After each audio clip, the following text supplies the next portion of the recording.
It was a typical Tuesday morning when Donald Trump, former president and media mogul, decided to do something completely unexpected. No one saw this coming, especially not the staff at Taco Bell. The bright neon lights of the fast food joint flickered in the early morning light as the greasy scent of tacos and burritos filled the air. But inside, something much bigger was about to happen. What could possibly lead the billionaire businessman, known for his luxurious lifestyle and flashy persona, to swap his tailored suits for a Taco Bell uniform? The unexpected moment began with a random tweet, a single line that sent waves through social media. "I'm going undercover at Taco Bell today. Let's see what real America is like." Within hours, the internet exploded with responses. Some laughed. Others were skeptical. But one thing was certain, everyone was intrigued. Trump wasn't just going to visit Taco Bell as a guest. No, he was going undercover. The idea of a former president, surrounded by security and wealth, standing behind a fast food counter with a name tag reading Don, seemed utterly surreal. Why would he, of all people, want to step into the shoes of a fast food worker? Was he trying to get in touch with real America? Or was this just another publicity stunt? For the next few days, the media was buzzing.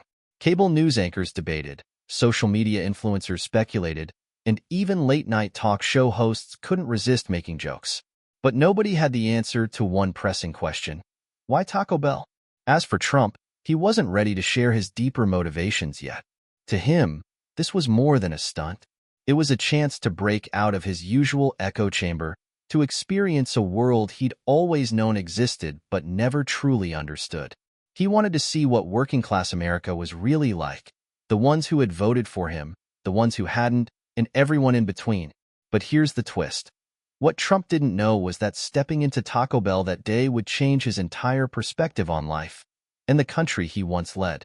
The greasy taco wrappers, the fast-paced orders flying over the counter, and the employees with tired but determined faces would soon be part of a journey he never expected.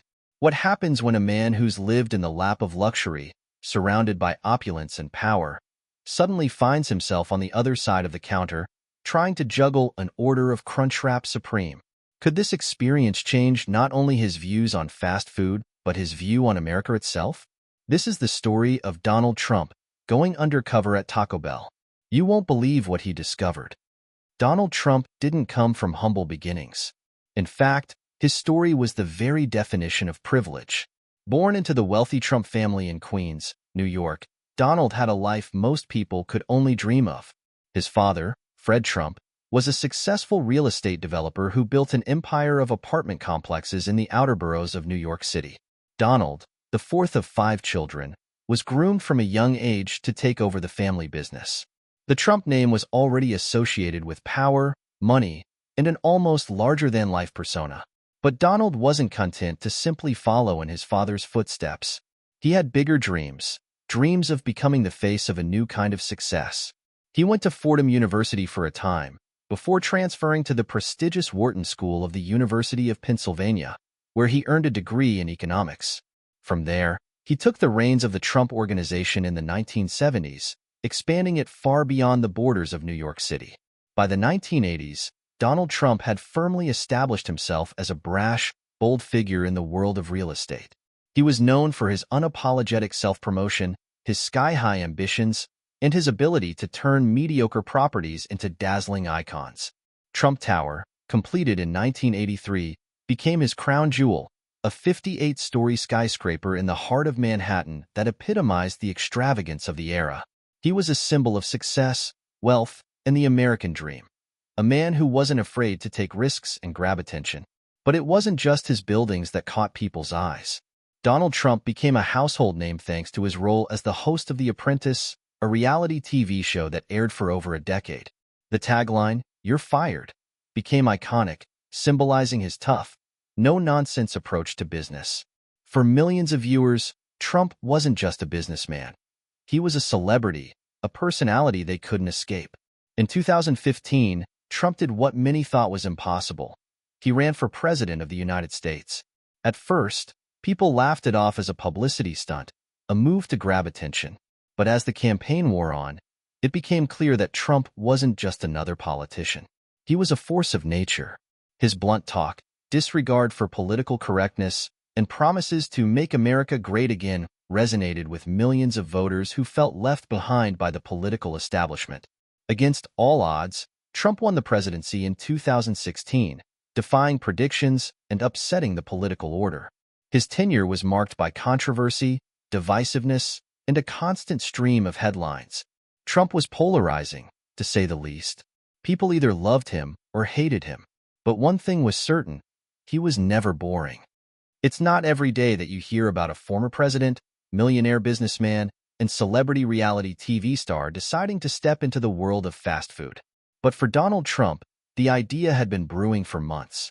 His time in office had come to an end, and while many expected him to retreat into his usual lavish lifestyle, something was different this time. He couldn't shake the feeling that there was something more he needed to understand, something he had missed while living in the bubble of his wealth and fame. Why Taco Bell?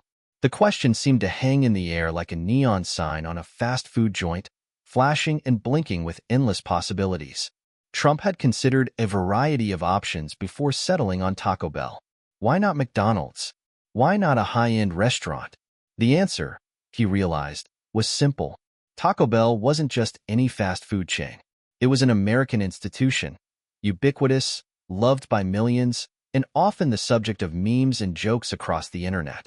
It represented something unique, a brand that wasn't about luxury or exclusivity, but about accessibility. Taco Bell was a place where people from all walks of life, from teenagers to families to college students, could come together and get a filling meal for just a few bucks. It was a brand that transcended socioeconomic status, and that's exactly what made it interesting to Trump. But there was another reason. Taco Bell had a special place in Trump's memory. He remembered the late-night drive-through runs when he'd been a businessman, before his reality TV fame, when he needed a quick bite to eat after a long day. Taco Bell was an easy, affordable choice, and he'd often see people from all walks of life in the drive-through. Rich, poor, old, young. Everyone seemed to enjoy Taco Bell, which meant it was an ideal setting for him to learn about the working class. Trump had already been to the fancy steakhouses, the glamorous restaurants, the top-tier hotels. He had shaken hands with billionaires and political elites around the world. But the working-class Americans? The ones who didn't have luxury homes and private jets? He had never really seen them. He had heard them, read about them, and listened to their voices during his campaign, but he hadn't lived their lives.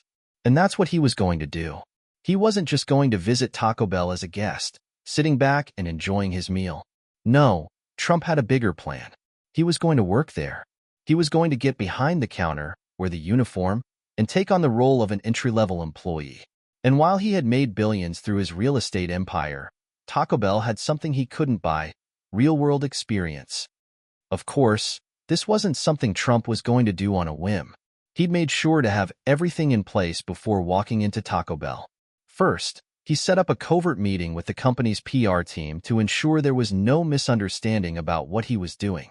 He wanted to keep this entire operation under wraps, at least until the right moment. Trump's camp was careful to coordinate the timing, selecting a Taco Bell location in a suburban area where no one would recognize him. The goal wasn't for this to turn into a media circus, not at first, anyway. He didn't want his face plastered all over the news just yet. He wanted to experience Taco Bell for what it really was, to understand it from the ground up. After all, this was a world of sweaty kitchens, late-night shifts, and long lines, not exactly the glitz and glamour of the Trump Tower boardroom. In the days leading up to his big, undercover day, Trump practiced a little. He put on a few mock Taco Bell uniforms in front of a mirror, trying to get a feel for how the uniform would fit. He even watched a few YouTube videos of Taco Bell employees preparing food and working behind the counter to make sure he'd look like he belonged. He had spent his whole life in a world of tailored suits and custom-made shoes, but now he was about to squeeze into the standard Taco Bell polo shirt and cap. The reality of what he was about to do started to sink in, and Trump began to wonder. Would this really be as eye-opening as he thought? Could he blend in with the fast food workers? Could he handle the fast pace of orders coming in, the complaints from customers, and the pressure of keeping everything running smoothly? The day of the undercover operation finally arrived. It was an early morning, and Trump was gearing up for a new kind of challenge. He arrived at the Taco Bell location just before the lunch rush started, wearing his carefully chosen disguise. Gone was the usual Trump hair and suit. Instead, he wore the Taco Bell uniform, a simple shirt with the company logo and a cap that hid most of his trademark blonde hair. As he stepped inside, he was met by the manager, a woman in her mid-30s with a stern but kind demeanor. She had no idea who he was, just another applicant looking for a job. Trump introduced himself as Don, an eager new hire, excited to get started. The manager, who had been working at Taco Bell for years, immediately began showing him the ropes. "All right, Don," she said, handing him a pair of gloves. "First things first, let's get you set up at the counter. You'll be handling orders from customers. It's fast, it's chaotic, but it's straightforward." Trump, trying to look the part, nodded eagerly. He followed her instructions, placing his name tag on the front of his shirt. As he slipped into his first task, taking orders at the front counter, he couldn't help but notice the pace. The orders were flying in: burritos, tacos, soft drinks, and plenty of cheesy delights. The team worked seamlessly together, yet there was a constant undercurrent of tension. The clock was ticking, and they had to keep the orders moving. Trump quickly realized that this wasn't going to be easy. The customers, many of them regulars, came in one after another, expecting their food in seconds. But there was something else Trump hadn't accounted for: the pressure, the relentless pace, the constant shouting from the drive-thru, the ringing of the bell indicating an order was ready, and the chaotic environment that came with the fast food business. It was overwhelming. And this was just the beginning. Would Trump be able to keep up with the speed? Could he handle the physical toll of standing on his feet all day, managing orders, and dealing with difficult customers?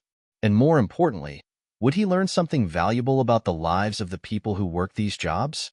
The first few hours of the day had been manageable. At least, that's what Trump told himself. His first tasks had been relatively simple: greeting customers, taking orders, and assembling a few tacos here and there. But now, the real test was coming. The clock was ticking toward noon, and the line at the counter was starting to grow. Trump had underestimated how chaotic it would be. He wasn't just working in the back office or meeting with investors. This was the front line, where every second counted. The doors swung open, and in they came.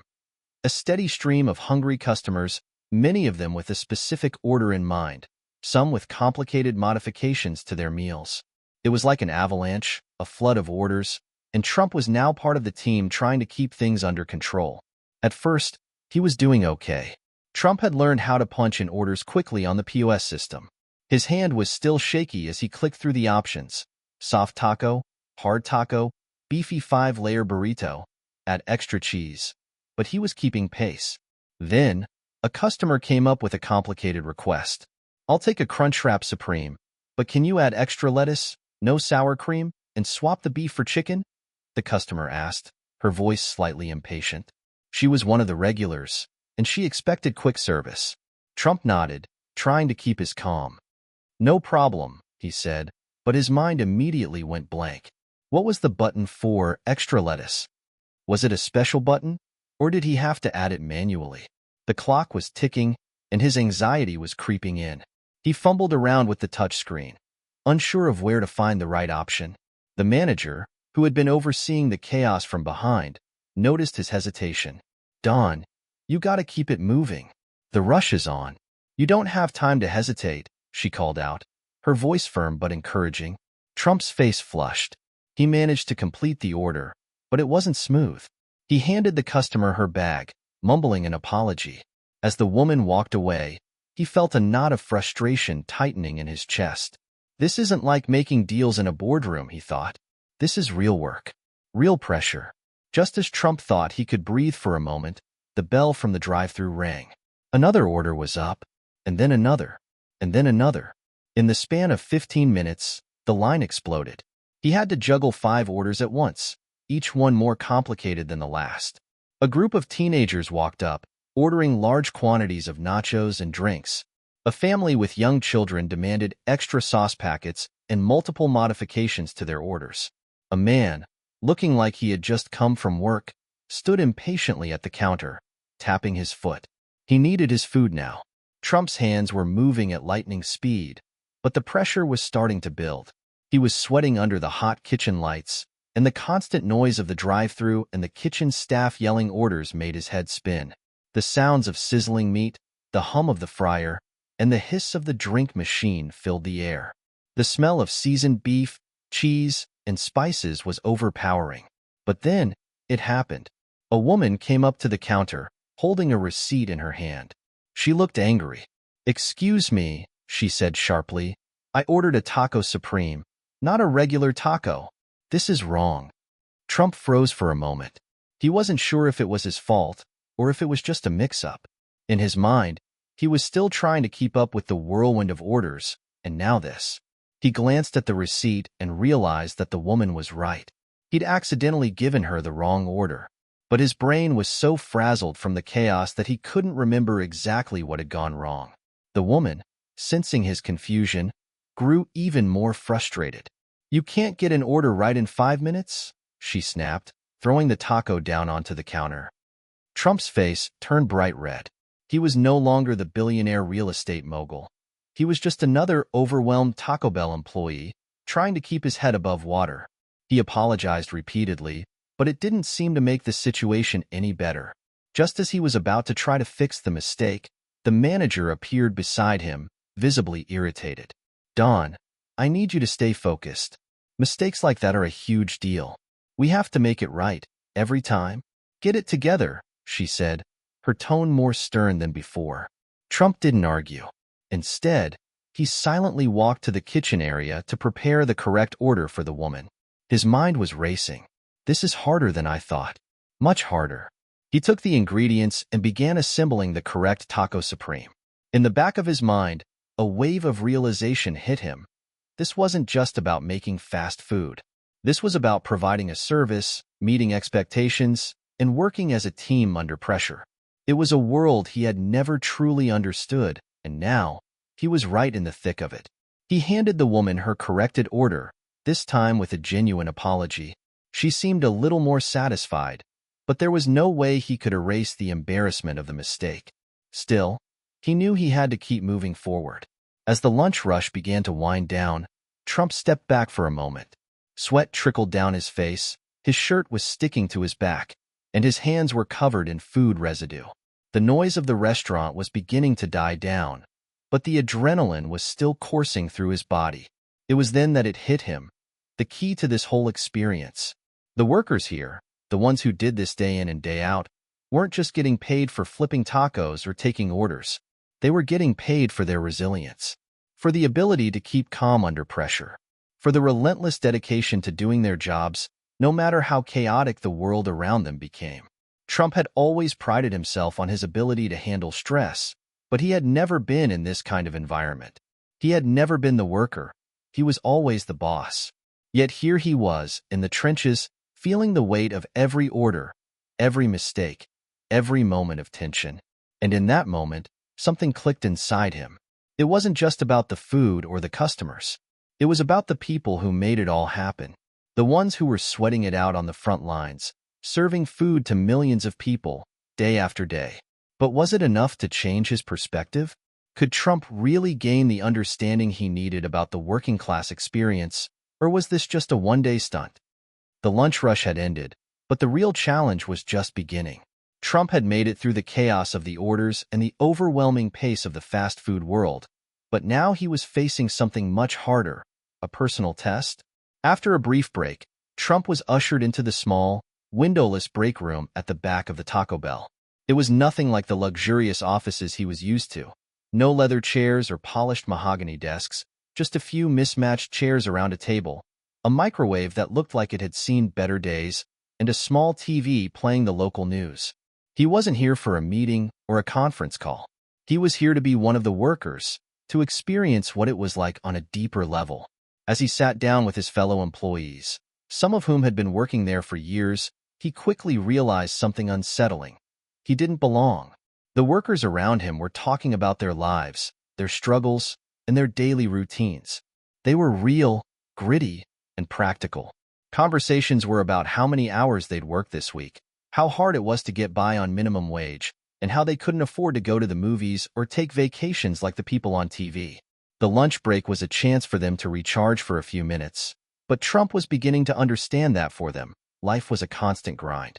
One of the employees, Jake, a young man in his late 20s who had been working at Taco Bell for almost 5 years, leaned across the table and looked at Trump curiously.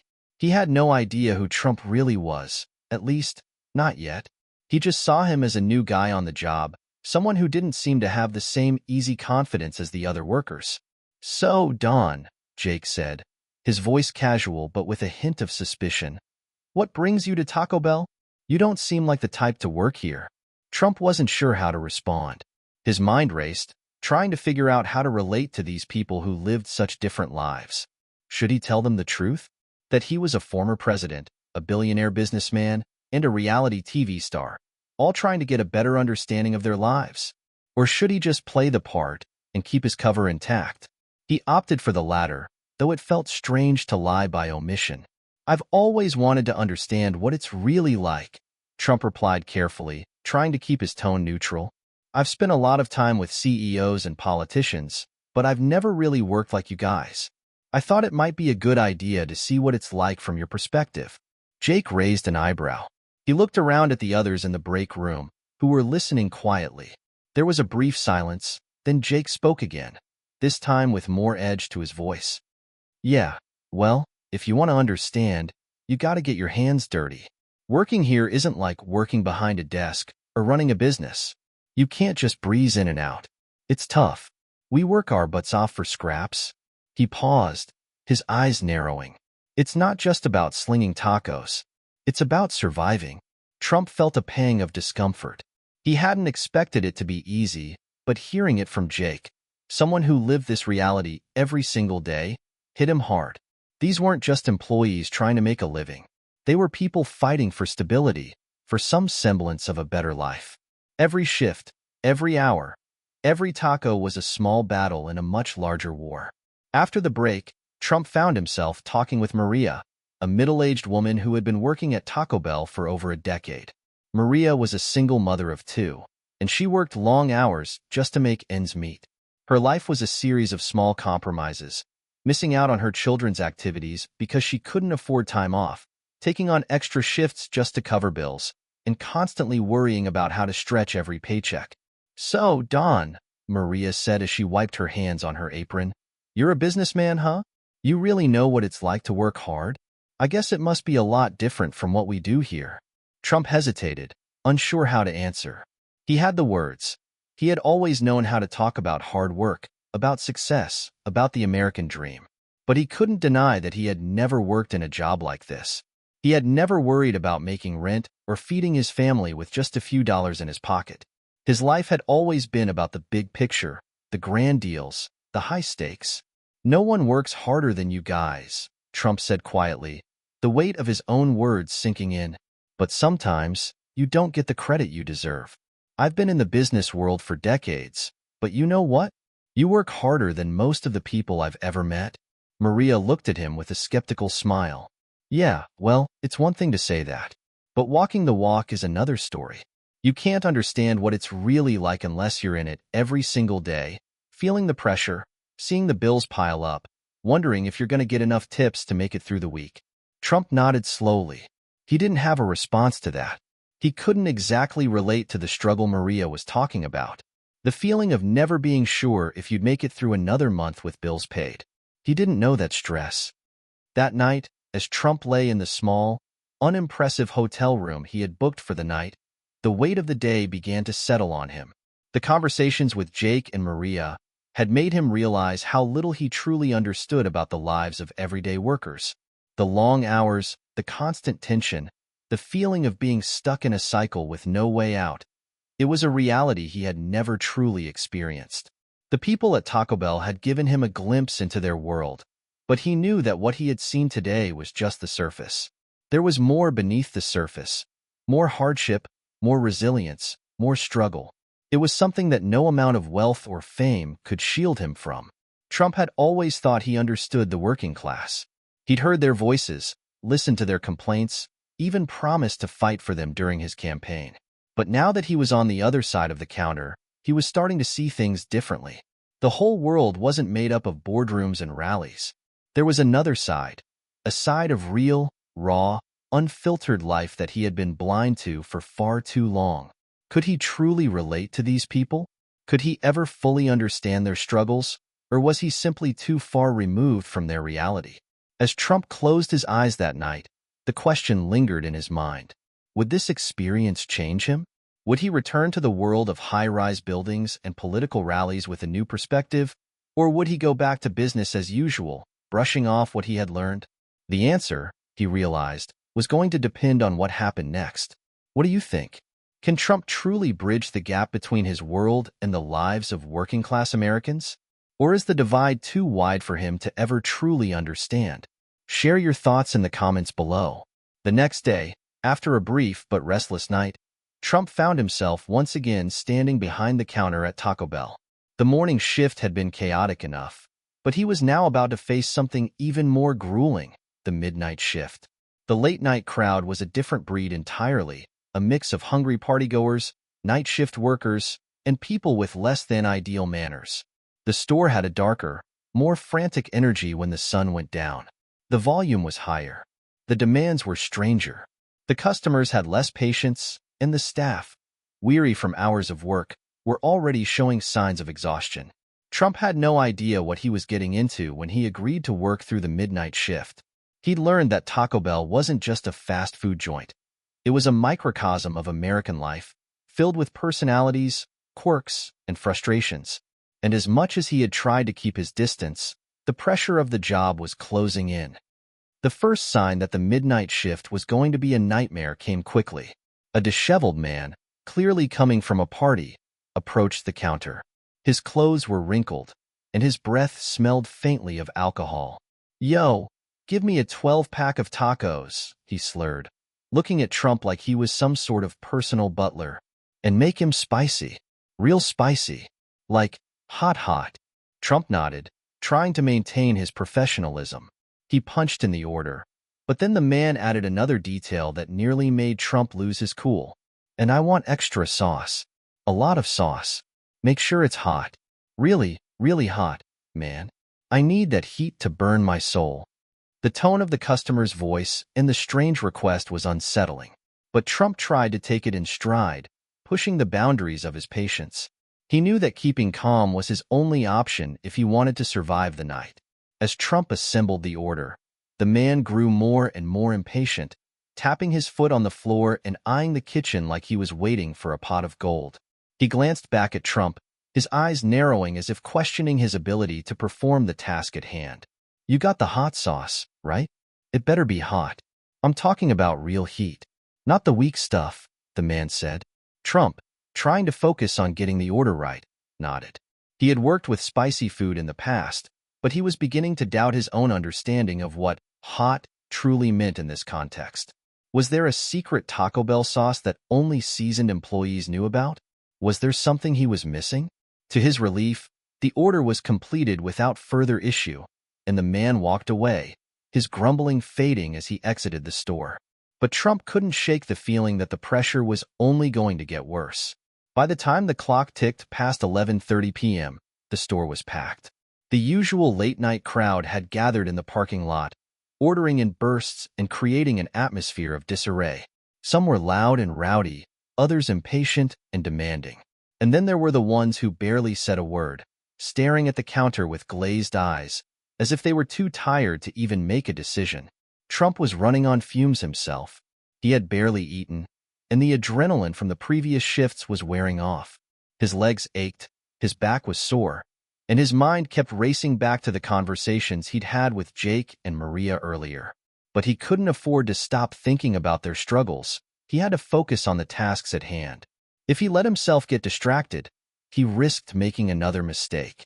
Just as he began to get a grip on the situation, a new challenge appeared. This time, in the form of a teenage girl at the counter who seemed to have all the time in the world. "I'll have 2 Doritos Locos tacos, no lettuce, extra cheese, a beefy 5-layer with guacamole, and a medium Mountain Dew." "Wait, can I get extra nacho cheese with that too?" No, make it extra, like, more than usual." Trump's patience was starting to wear thin. He glanced at the kitchen staff, all of whom were running around trying to keep up. It was one of those nights where everything seemed to happen at once, and he felt like he was the only one unable to keep up. "I'm sorry, but can you repeat that?" Trump asked, his voice strained. The girl, oblivious to his growing frustration, repeated her order as if it were the easiest thing in the world. By the time Trump had managed to input the complicated order, the girl was still standing there, staring at him as if waiting for something else. He had the sudden feeling that she was testing him, playing a game with the new guy behind the counter. Finally, after what seemed like an eternity, the order was complete. The girl walked off with a grin, and Trump couldn't help but wonder if that was just a taste of the chaos that would keep coming throughout the night. Just after midnight, the first real breaking point arrived. A large group of young men, clearly intoxicated, stormed into the restaurant. They were loud, laughing, and shoving each other as they walked toward the counter. The leader of the group, a burly guy wearing a baseball cap backward, walked up with a swagger. "Yo, we're gonna need like 10 supreme tacos, extra beef, no lettuce, and don't skimp on the sauce." "Got it," he said, his tone mocking. Trump nodded, doing his best to hide the annoyance creeping in. He'd been through so much already, and this felt like the final straw. He punched in the order, but before he could finish, the group started making ridiculous demands, trying to make him add more and more unnecessary ingredients. "You got some jalapenos? I want those on every taco. And put some of that guacamole on my friend's. He's allergic to tomatoes, so make sure it's not in there, okay?" Trump's mind was spinning. Was he supposed to remember every detail? What was the protocol for handling drunk customers who weren't making any sense? Should he just let it go and try to get them out as fast as possible?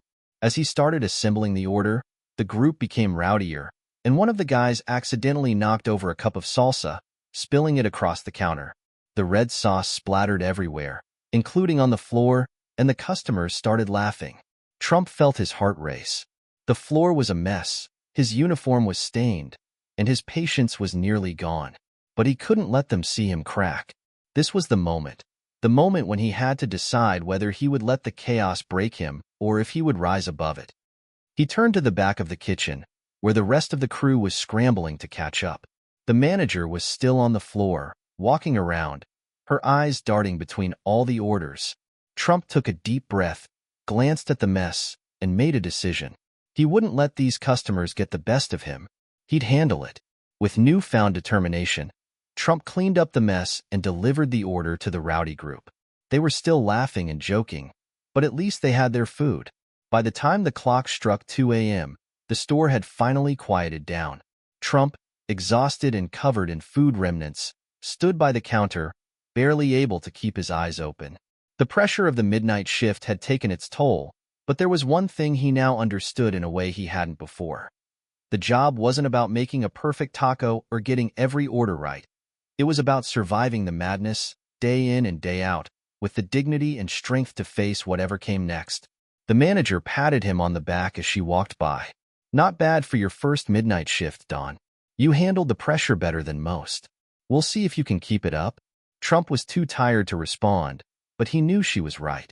He had survived. But had he really learned enough? Was he truly starting to understand what it meant to live like the people he'd been so removed from for so long? The glow of the Taco Bell sign was the only thing lighting up the parking lot as the sun began to rise. Trump, still exhausted from the grueling midnight shift, sat at the back of the restaurant, trying to catch his breath.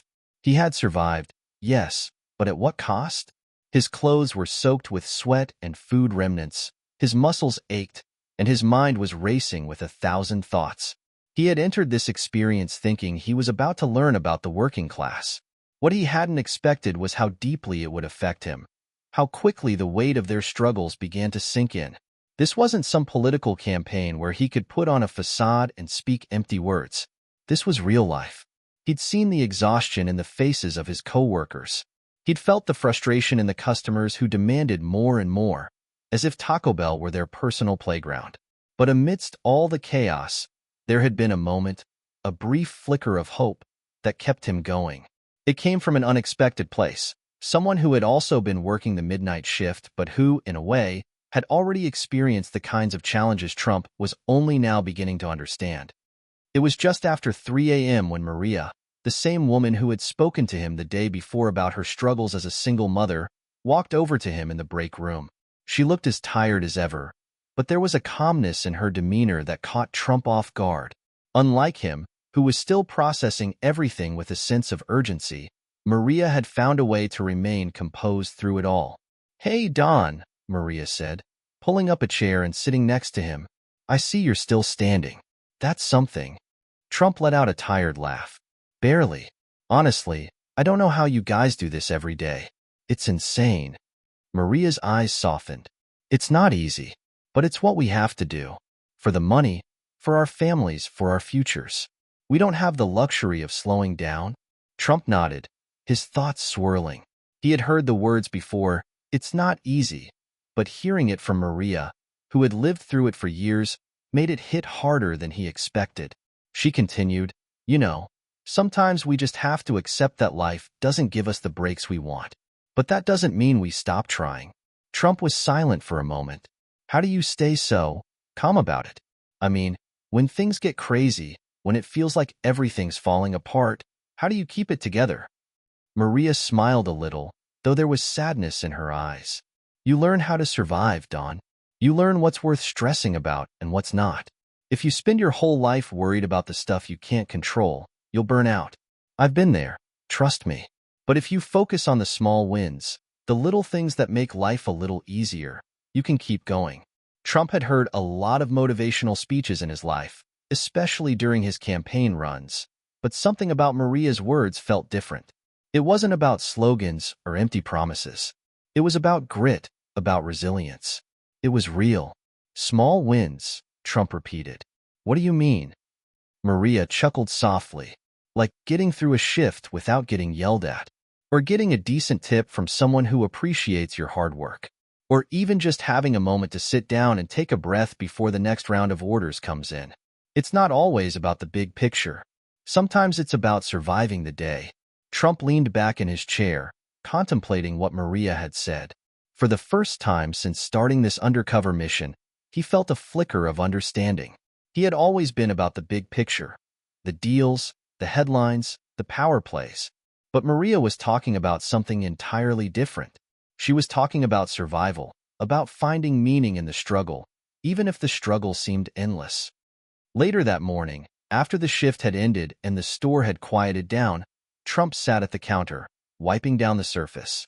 His mind was still processing everything, but it was clear that the night's events had sparked something inside him. He wasn't sure what it was yet, but he could feel it, the seed of something deeper. Just as he was about to leave, Jake, the young worker who had been so open with him the day before, walked up to the counter. "You still hanging in there, Don?" Jake asked with a smirk, leaning against the counter as he began wiping it down as well. Trump nodded, his eyes still distant. "Yeah, just barely. But I think I'm starting to get it." Jake raised an eyebrow. "Get what?" Trump hesitated, looking up at Jake. "Get why you do this every day. Why you all do this. It's not just about getting by. It's about something else, something I'm still trying to figure out." Jake's expression softened, and for a moment, it looked like he was considering something deeply personal. He then sighed and leaned in a little closer. "You know, Don, most people think that all we care about is the job, the tacos, the orders, the long hours. But it's not. It's about what we can build for ourselves. It's about making sure we have enough to get by, enough to feed our kids or take care of our families. We're not looking for some big break or handout. We're just trying to make something work. Sometimes that means taking on more shifts, working through the weekends, and pushing through when we're exhausted." Trump stared at him, struck by how raw and real Jake's words were. It was a perspective he'd never really considered, not in the way Jake was putting it. There was no room for idealism or political speeches in Jake's life. There was just the work, the grind, and the hope that maybe, someday, it would be enough to build a future that didn't feel so precarious. "You guys are doing more than just surviving," Trump said quietly. "You're building something, something real." Jake smiled, though it wasn't a smile of pride or triumph. It was a smile of recognition, like he knew that Trump was starting to see it for himself. "We're doing what we have to do, and we don't expect anyone to give us a gold star for it. But you? You've got a lot of influence, Don. Maybe you could help people understand that." Trump didn't respond immediately. The weight of Jake's words settled heavily on his chest. Could he really help people understand what these workers were going through? Could he do more than just see the struggle? Could he change things for them, or at least bring attention to their reality? As Trump left Taco Bell that morning, the sun just beginning to rise over the horizon, something inside him felt different. He had walked into this experience with one goal in mind: to gather stories, to see the lives of the working class from behind the counter. But now, as he thought about Maria's advice and Jake's words, he realized that this wasn't just about observation anymore. It was about action. For the first time in his life, he was truly considering how he could use his platform, his wealth, and his influence to make a difference. Real change. It wasn't enough to simply understand the struggles of people like Maria and Jake.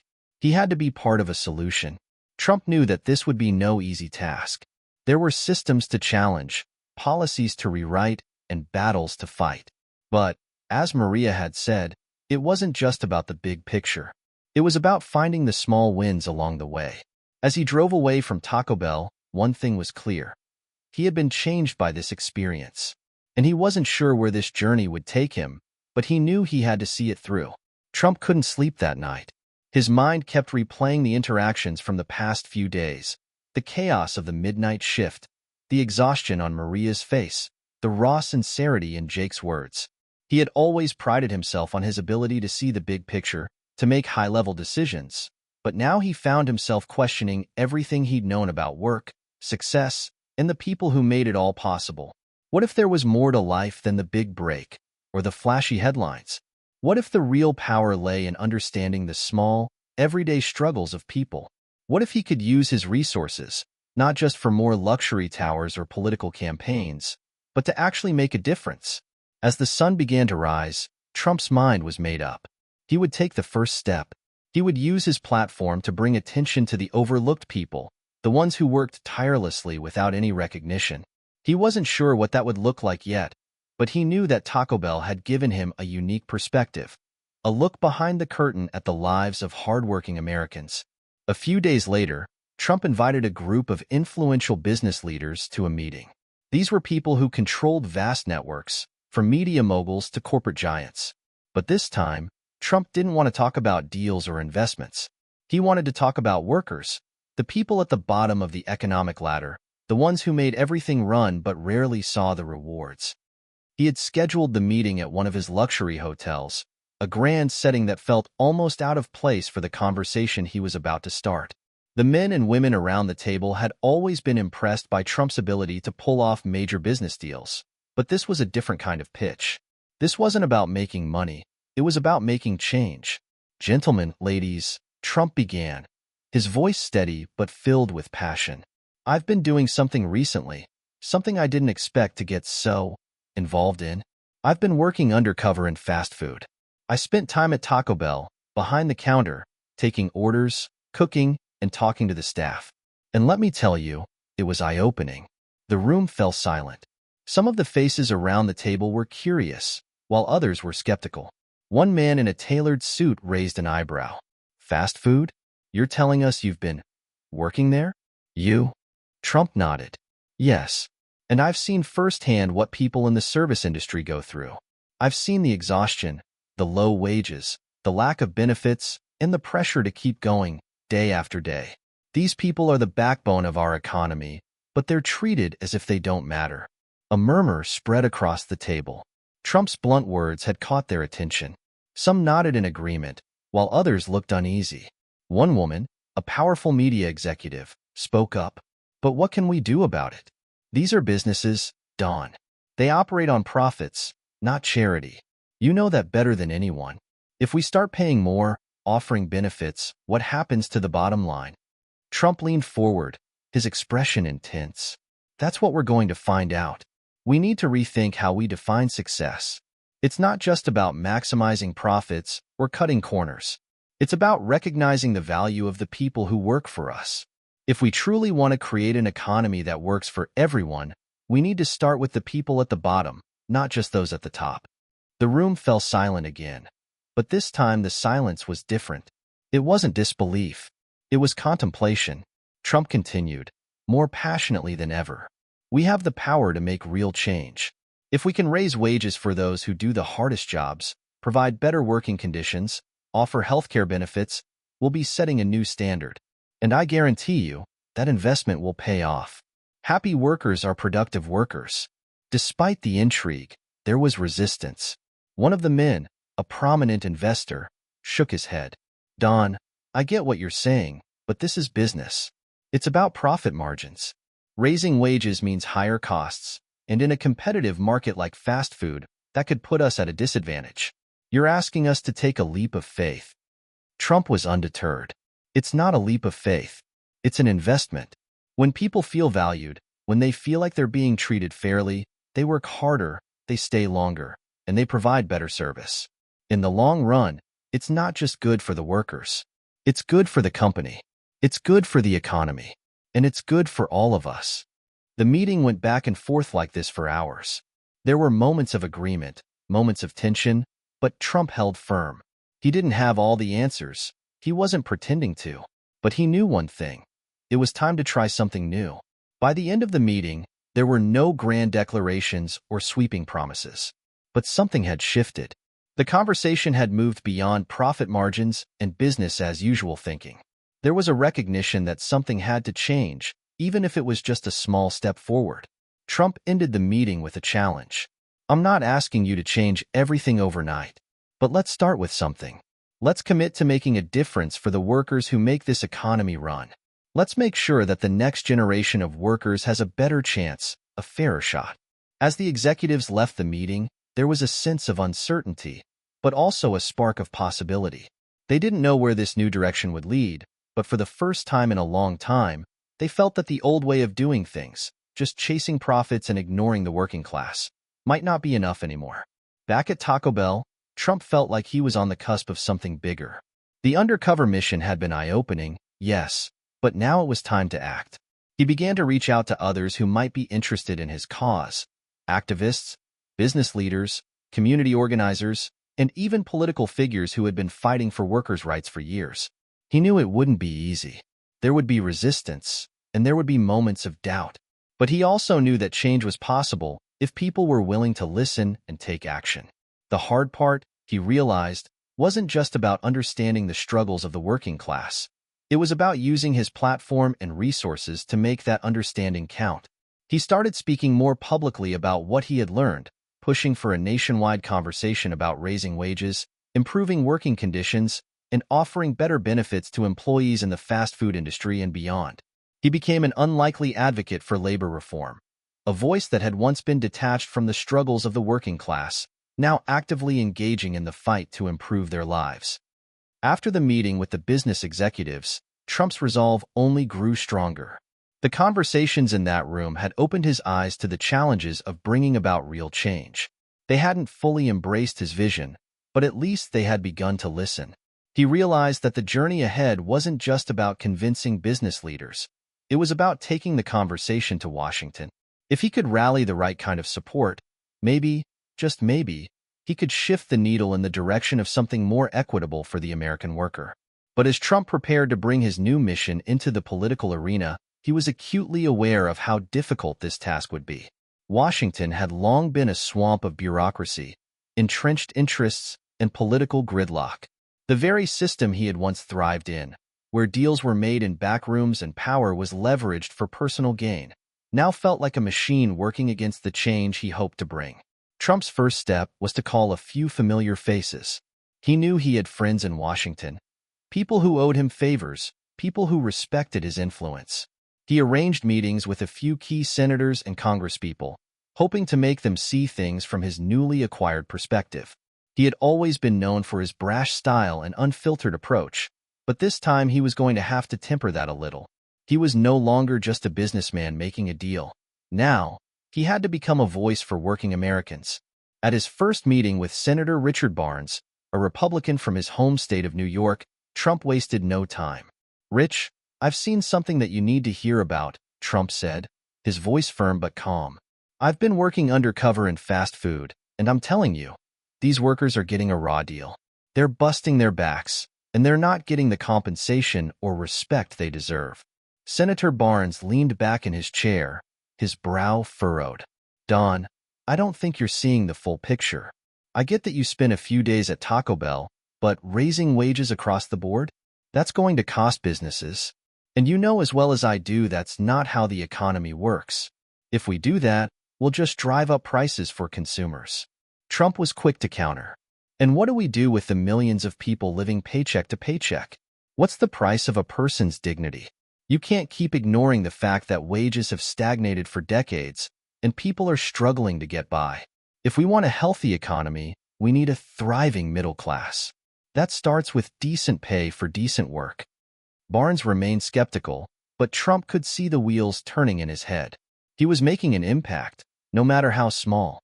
The conversation wasn't as hostile as it could have been. At the very least, he had gotten Barnes to think about it, and that was a win in itself. But not everyone was as receptive as Senator Barnes. Trump knew that the real challenge lay in confronting the entrenched interests of the political elite, the lobbyists, the big money donors, and the corporations that had held Washington in their grip for years. A week after his meeting with Barnes, Trump scheduled a sit-down with Representative Claire Foster, a Democrat from California who had made her name championing workers' rights. If there was anyone who could understand the issue, it was her. I've heard a lot about what you're trying to do, Dawn, Foster began, her tone cautious but not dismissive. And on some level, I agree with you. Workers need better wages, better benefits, better working conditions. But what you're asking for, across the board, it's a tough sell in Washington. You've got corporate donors, lobbyists, and the Chamber of Commerce all breathing down our necks. Trump listened intently. He had expected resistance from the right, but he hadn't anticipated how much pushback there would be from his own side. Even those who aligned with his values of fairness and economic opportunity were cautious. So what are we supposed to do? Trump asked, leaning forward. Just accept the status quo? Let millions of people continue to struggle because it's politically convenient? Foster sighed. It's not that simple. The entire system is built on the idea that businesses have the freedom to operate without excessive interference. Raising wages across the board might be great in theory, but you're talking about a complete overhaul of the way things are done. You're talking about upsetting a system that has been in place for decades. Trump's frustration began to show, but he kept his tone measured. I'm not asking for a revolution. I'm asking for fairness. For people who work hard every single day. For people who make the country run, to get a piece of the pie. You can't keep running the country on the backs of people who can barely afford to live. That's not sustainable. Foster paused, looking at him carefully. I agree with you. I do. But you need to understand. The pushback you'll get from the big corporations will be massive. The lobbying forces will throw everything they have at us. If you're really serious about this, you're going to need more than just good intentions. You're going to need a strategy. Trump didn't like hearing it, but he understood. This wouldn't be a fight he could win alone. It wasn't enough to have a good idea or a persuasive argument. He needed allies, both in the halls of Congress and in the streets. Back in New York, Trump went into full campaign mode. If he was going to bring real change to Washington, he needed the American people behind him. He wasn't interested in just throwing money at the problem. This had to be a grassroots effort, a movement that would make the politicians listen. He began to mobilize a network of activists, community leaders, and labor unions, all of whom were eager to join his cause. The message was clear. It was time for change. It was time to make the American worker a priority. But Trump knew that rallying the public would take more than just speeches and social media posts. It would require real action and a commitment to the cause that went beyond the headlines. He started attending rallies, speaking at union meetings, and making appearances at local businesses. Each time, he found himself facing a new set of challenges, new obstacles to overcome. He realized quickly that he couldn't just rely on his name or his fame. He had to show people that he was truly committed to this cause, not just another political stunt. At one rally in Detroit, as Trump stood in front of a crowd of factory workers, he could see the skepticism in their eyes. They had seen it all before, politicians who promised change but delivered nothing. But as Trump spoke, he could feel something shift in the crowd. The words he was saying weren't just coming from a businessman. They were coming from someone who had seen the struggle firsthand. We can do better. We must do better. We can't just continue to push people down. It's time to lift them up, Trump declared, his voice strong. And that starts by ensuring every American worker has a fair wage, a safe workplace, and the respect they deserve. The crowd erupted in applause. Trump knew that the battle was just beginning. The fight in Washington would be long and difficult, and there would be plenty of opposition along the way. But for the first time, he felt a sense of purpose that went beyond his own ambition. This wasn't about him anymore. This was about something bigger. As he left the rally and got into his car, Trump looked out the window at the streets of Detroit, the heart of America's industrial past. He knew that he was facing an uphill battle, but he was no stranger to challenges. If anything, the fight for workers' rights felt like a personal mission, a test of his legacy. Trump had always been no stranger to controversy. Throughout his career, he'd weathered scandals, public feuds, and setbacks. But this new battle, fighting for workers' rights in Washington, was different. It wasn't just about changing laws or policies. It was about dismantling a system that had been built over decades, a system that was backed by the same corporate forces that had kept him in power for so long. As soon as Trump started pushing his agenda in Washington, the backlash came quickly. Lobbyists from major corporations flooded Capitol Hill, throwing money at senators and congresspeople to block any legislation that threatened their profits. The powerful business lobbies were relentless, and it became clear that no one in Washington was going to hand Trump a victory on a silver platter. It started with a bill to raise the federal minimum wage, a bill that Trump had hoped would be the first step toward his larger agenda. He knew it wouldn't be easy, but he didn't expect the level of resistance that followed. The day before the vote, Trump met with Senator Barnes again. He'd been hopeful that the senator would lend his support. After all, they had agreed on many of the issues in their earlier meeting. But as the senator walked into Trump's office, it was clear that things had shifted. "I've been talking with some of the big donors," Barnes began, his tone apologetic. "The pressure is intense, Don. The business community is saying that if this bill passes, it will lead to massive layoffs. They're pushing back hard." Trump frowned.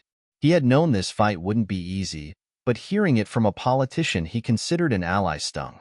"You can't be serious, Rich," Trump shot back. "We're talking about people who work every day, people who are struggling to make ends meet. How can we justify letting them suffer while the rich get richer?" Barnes shifted uneasily. "I get it, Don. I do. But I have to think about my constituents, too. And a lot of them are business owners. They're telling me that they can't afford to pay their employees more without cutting jobs. It's a tough situation." Trump clenched his jaw. He had heard the same arguments time and again, about how raising wages would lead to unemployment, how businesses would close down if they had to pay workers more. But he wasn't buying it.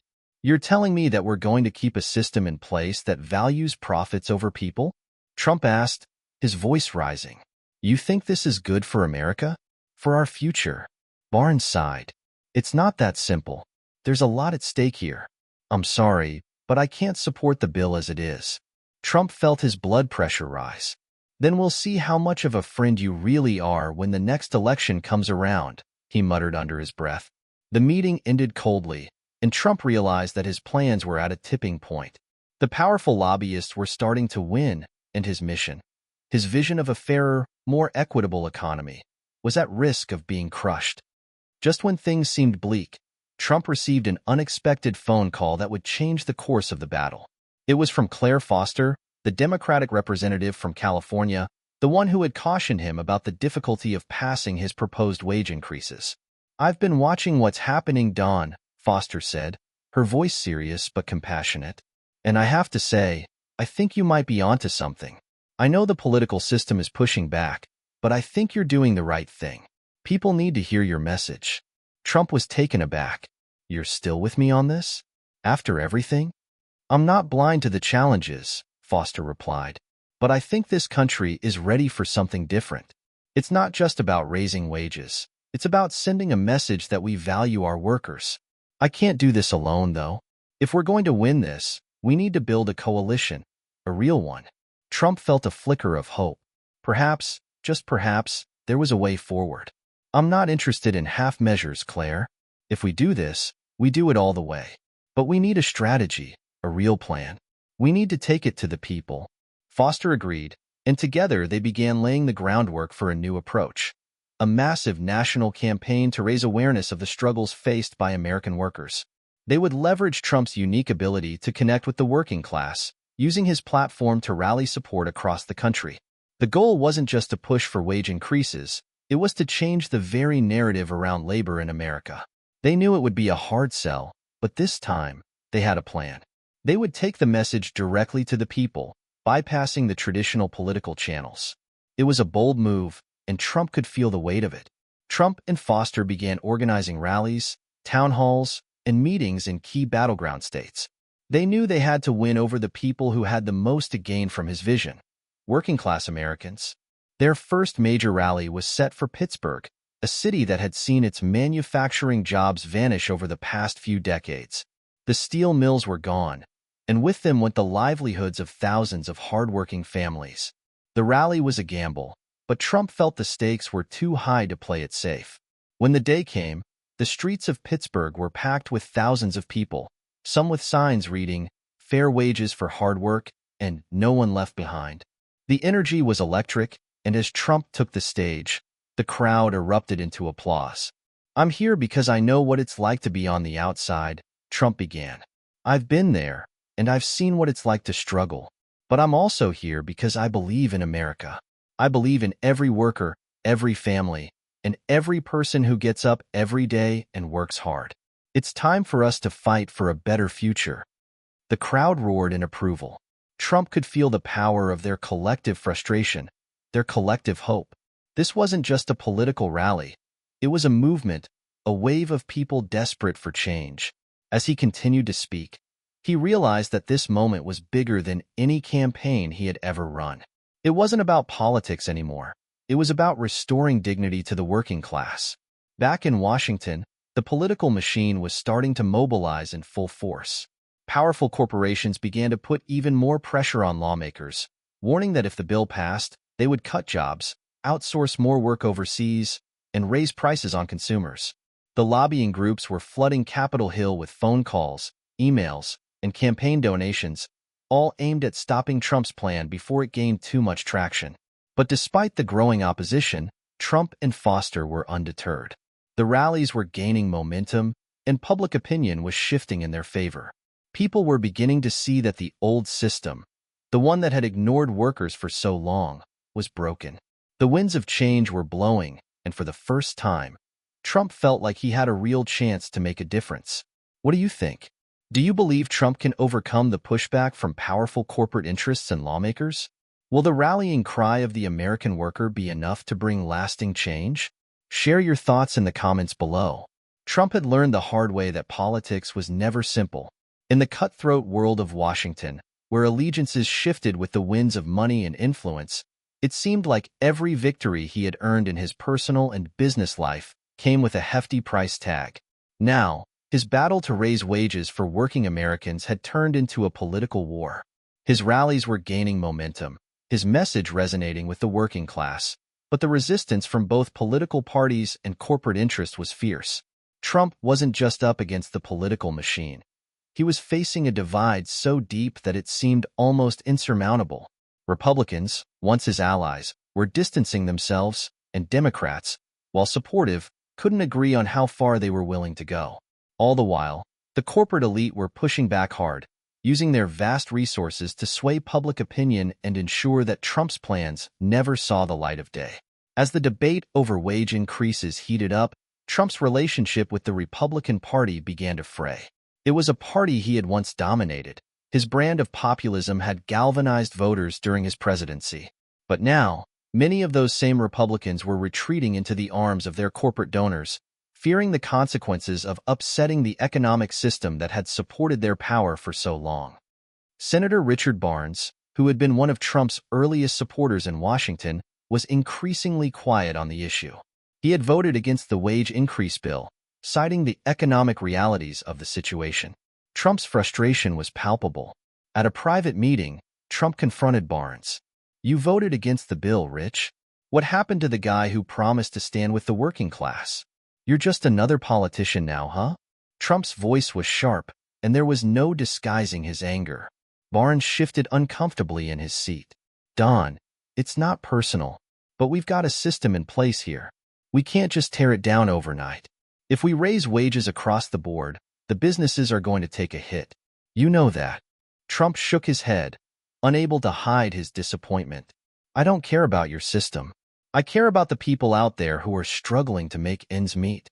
You talk about economics, but I'm talking about people's lives. How many more families do we need to watch fall apart before we do something?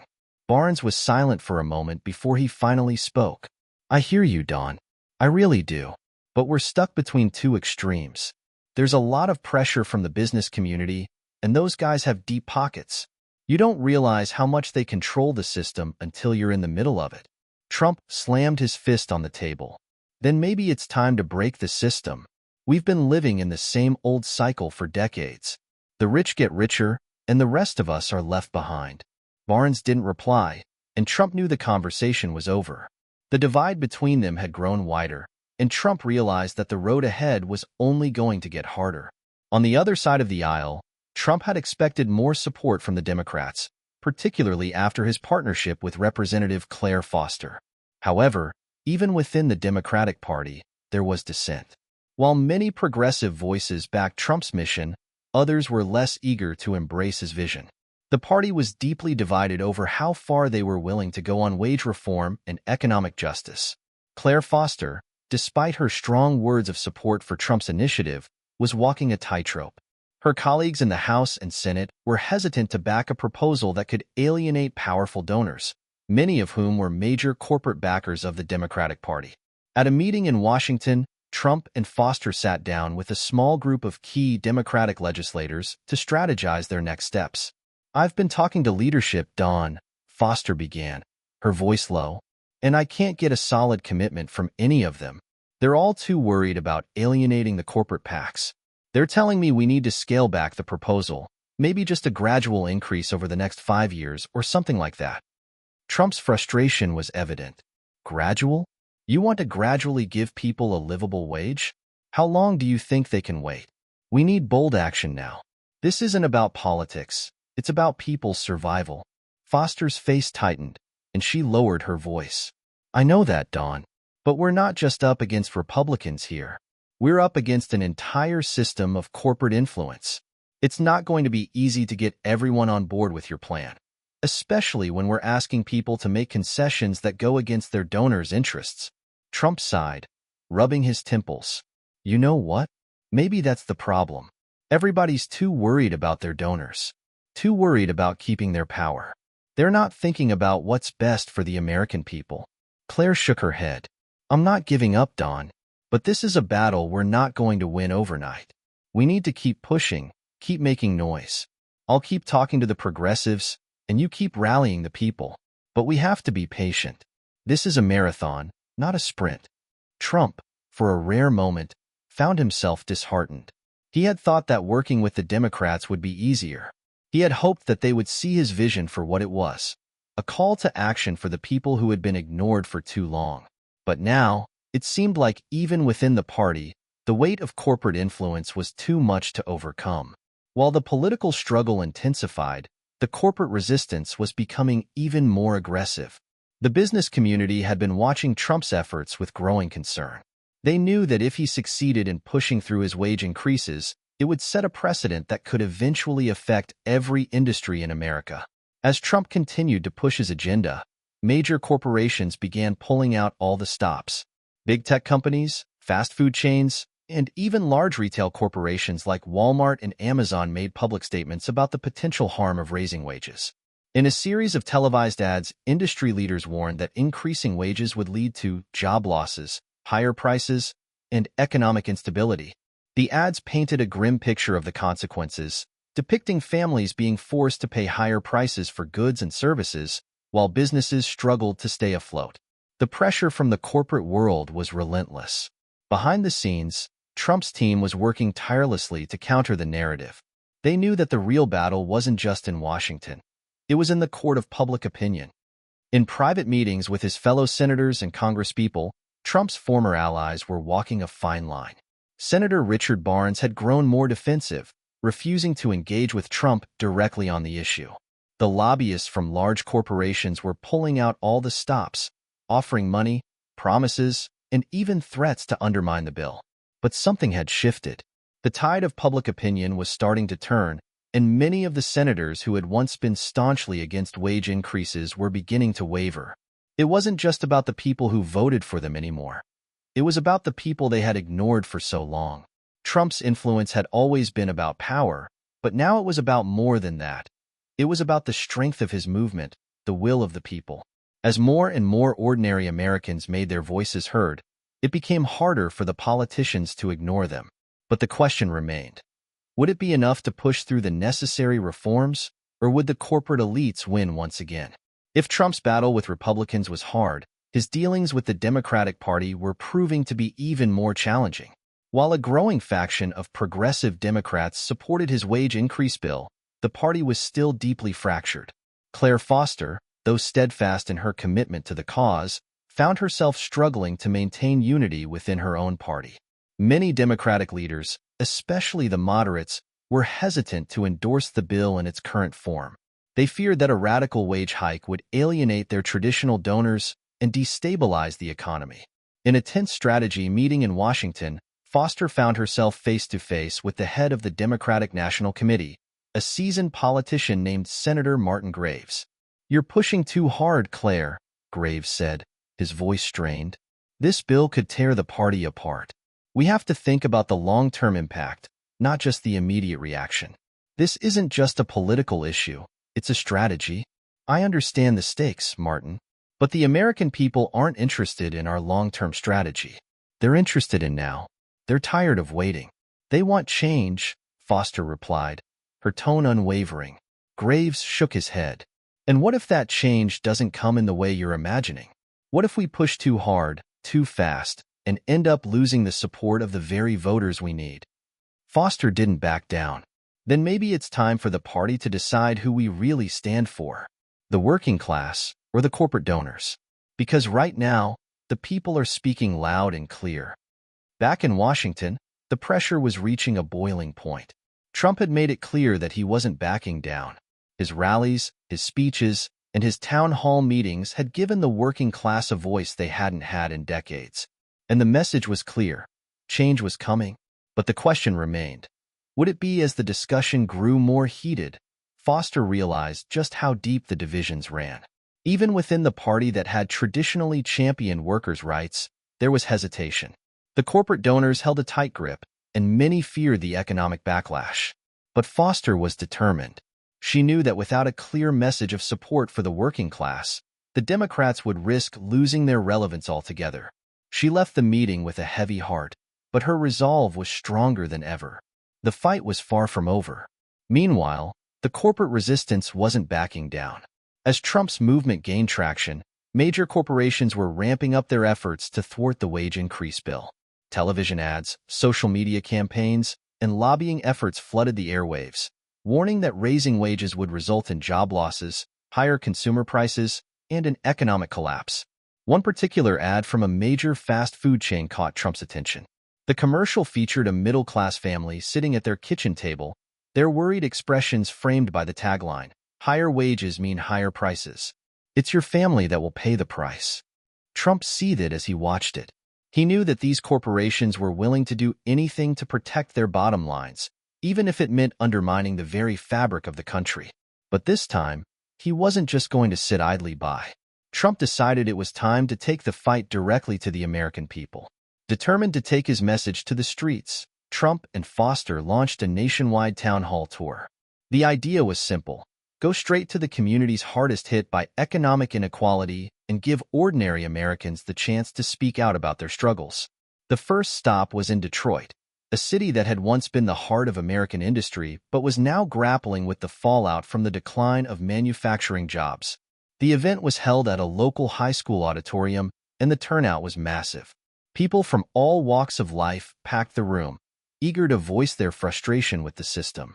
As Trump took the stage, he was met with thunderous applause. He smiled, feeling the weight of the moment. "Detroit," he began, "you've been forgotten for far too long. This country has been telling you that your hard work doesn't matter, that your sweat doesn't count. but I'm here to tell you that you matter. Your voices matter, and it's time for us to fight for you." The crowd erupted in cheers. For the first time in a long while, the people felt heard. Over the next few weeks, the town halls took him to Chicago, Cleveland, St. Louis, and beyond. Everywhere he went, the crowds grew larger, the support more fervent. And with each speech, it became clearer. The people were waking up, and they were tired of waiting enough to push through the legislation. Could Trump overcome the immense pressure from the corporate elites and the divided political factions? The vote was scheduled for the following week. Trump knew it was going to be a battle, but for the first time, he felt like the tides were finally turning in his favor. The final stretch had arrived. The vote was just days away. The air in Washington, D.C. was thick with tension, as if the entire political system had held its breath in anticipation. It was the kind of moment that could define a generation. If Trump's wage increase bill passed, it would be a seismic shift in the American economic landscape. If it failed, it would reinforce the status quo, cementing corporate power over the nation's working class for years to come. Trump knew that this wasn't just about the numbers. It was about momentum, about the will of the people. And despite the relentless opposition from both the corporate elites and many establishment politicians, he felt an unshakable certainty that this time, the people would win. But Washington was a different beast altogether. In the halls of Congress, the stakes were higher than ever. Backroom deals, corporate influence, and partisan infighting were all part of the equation. Trump had seen it all before, but this time, he was determined to cut through the noise. As the vote approached, corporate America went into overdrive. The CEOs of the largest corporations in the country had pulled out every weapon in their arsenal to derail the bill. Thousands of lobbyists descended on Capitol Hill, pressuring senators and congressmen to toe the corporate line. Television ads bombarded the airwaves, painting a doomsday scenario. Higher wages meant higher unemployment, spiraling inflation, and businesses fleeing the country. It was a familiar playbook, one that had worked for decades. But this time, something was different. Despite all the money and power behind the opposition, the voices of the people were louder than ever before. And Trump knew it. He was gearing up for one final push, a national address that would amplify the message of the people to every corner of the country. This time, it wasn't just about the wage increase bill. It was about standing up to the establishment that had ignored the voices of the working class for far too long. On the eve of the vote, Trump delivered a national address that would go down in history. The speech was broadcasted live on every major network, streamed online, and shared across social media platforms. It was his most direct and impassioned appeal to the American people yet. The scene was stark. Trump stood in front of the American flag, with a somber yet determined expression on his face. The camera zoomed in as he began speaking, his voice clear and resolute. "Tonight, I want to speak directly to the people of this great country," Trump began. "For too long, the elites in Washington and the corporate giants have held the reins of power. They've told us what to think, how to live, and what we deserve. But the truth is, they've been wrong. They've been wrong about you. They've been wrong about your dignity. And most of all, they've been wrong about your worth." A wave of cheers erupted from the crowd in the background, a mix of workers and their families who had gathered for the speech. Trump paused for a moment, letting the applause settle. "We are standing at a crossroads, and I need you to understand that this moment is not just about a wage increase. This is about the future of America. This is about whether we will continue to allow a handful of billionaires to control our economy, or whether we will put the power back in the hands of the people. This is about whether we will choose to lift up the working families who built this country, or whether we will let them fall into poverty while the rich continue to get richer."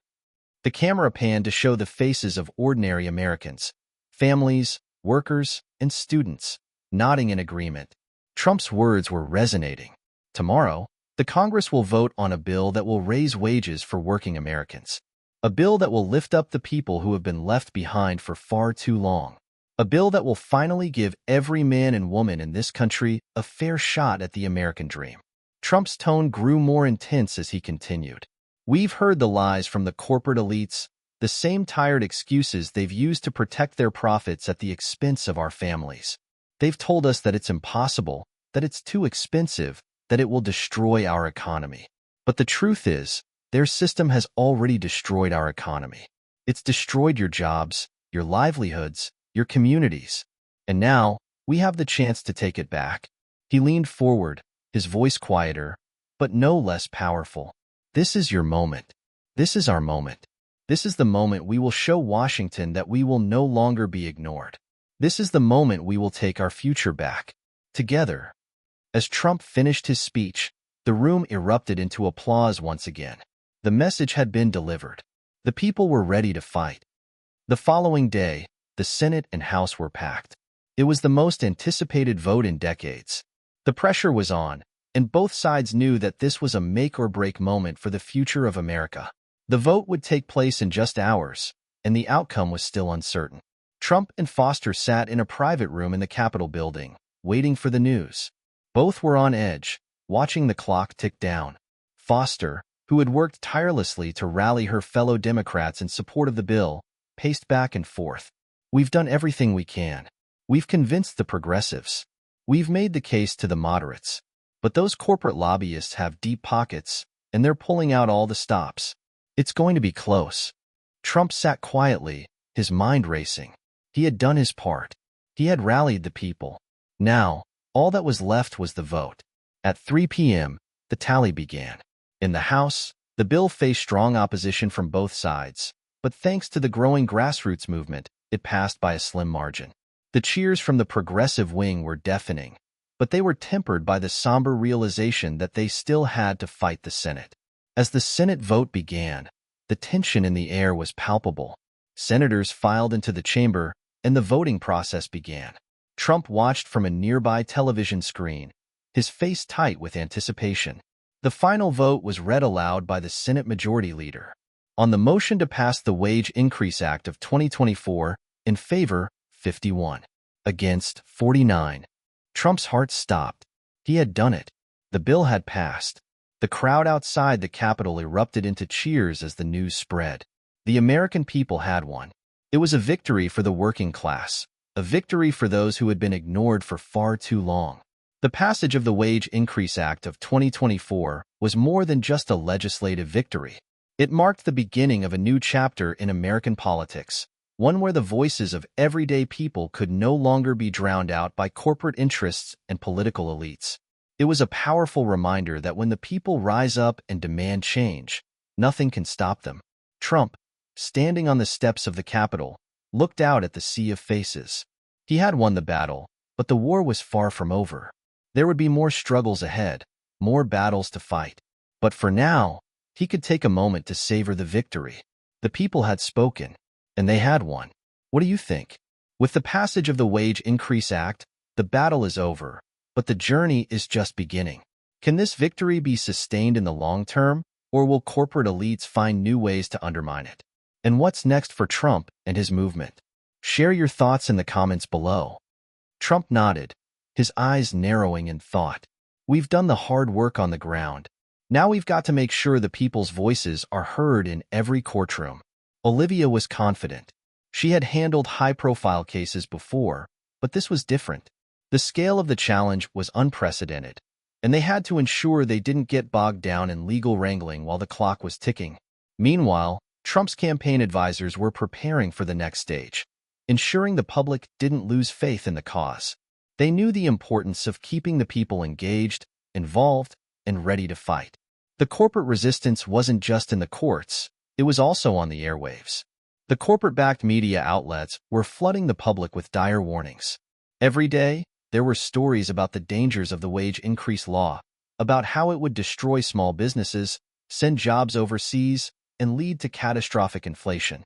One of the most popular networks, America First News, hosted a special program titled The Truth Behind the Wage Increase, a disaster in the making. It featured interviews with economists, business owners, and conservative pundits who argued that the law was a ticking time bomb waiting to destroy the American economy. Trump's media team wasn't going to let that slide. They had already begun a counteroffensive, deploying ads, social media campaigns, and rallies to combat the media onslaught. But the key strategy was to take the fight directly to the people, by keeping them involved and pushing the narrative of empowerment and fairness. Trump himself took to Twitter, his favorite platform, to keep the conversation alive. He posted a message that quickly went viral. The media and big corporations want you to believe this will hurt America. But the truth is, it's time for the working class to get what they deserve. We're taking back control. Hashtag fair wages now. His tweet received millions of likes and shares within hours. The hashtags began trending, and the movement was once again gaining momentum. In a moment of brilliance, Trump decided to take another bold step.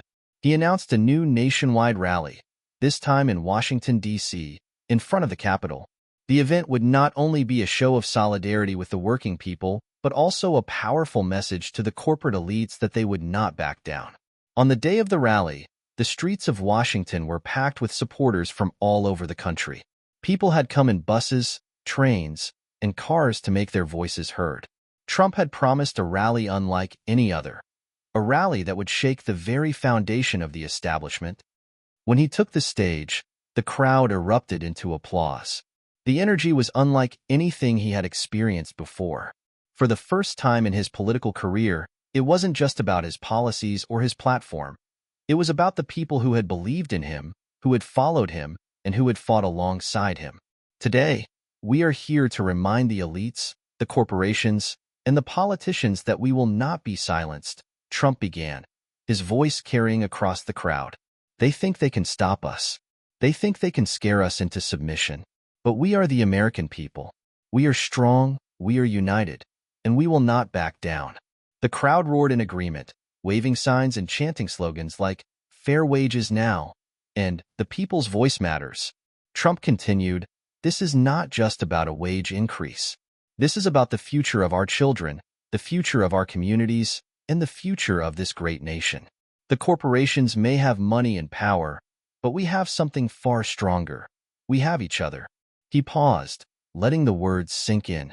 "Together, we will make sure this law gets enforced. We will fight every legal battle.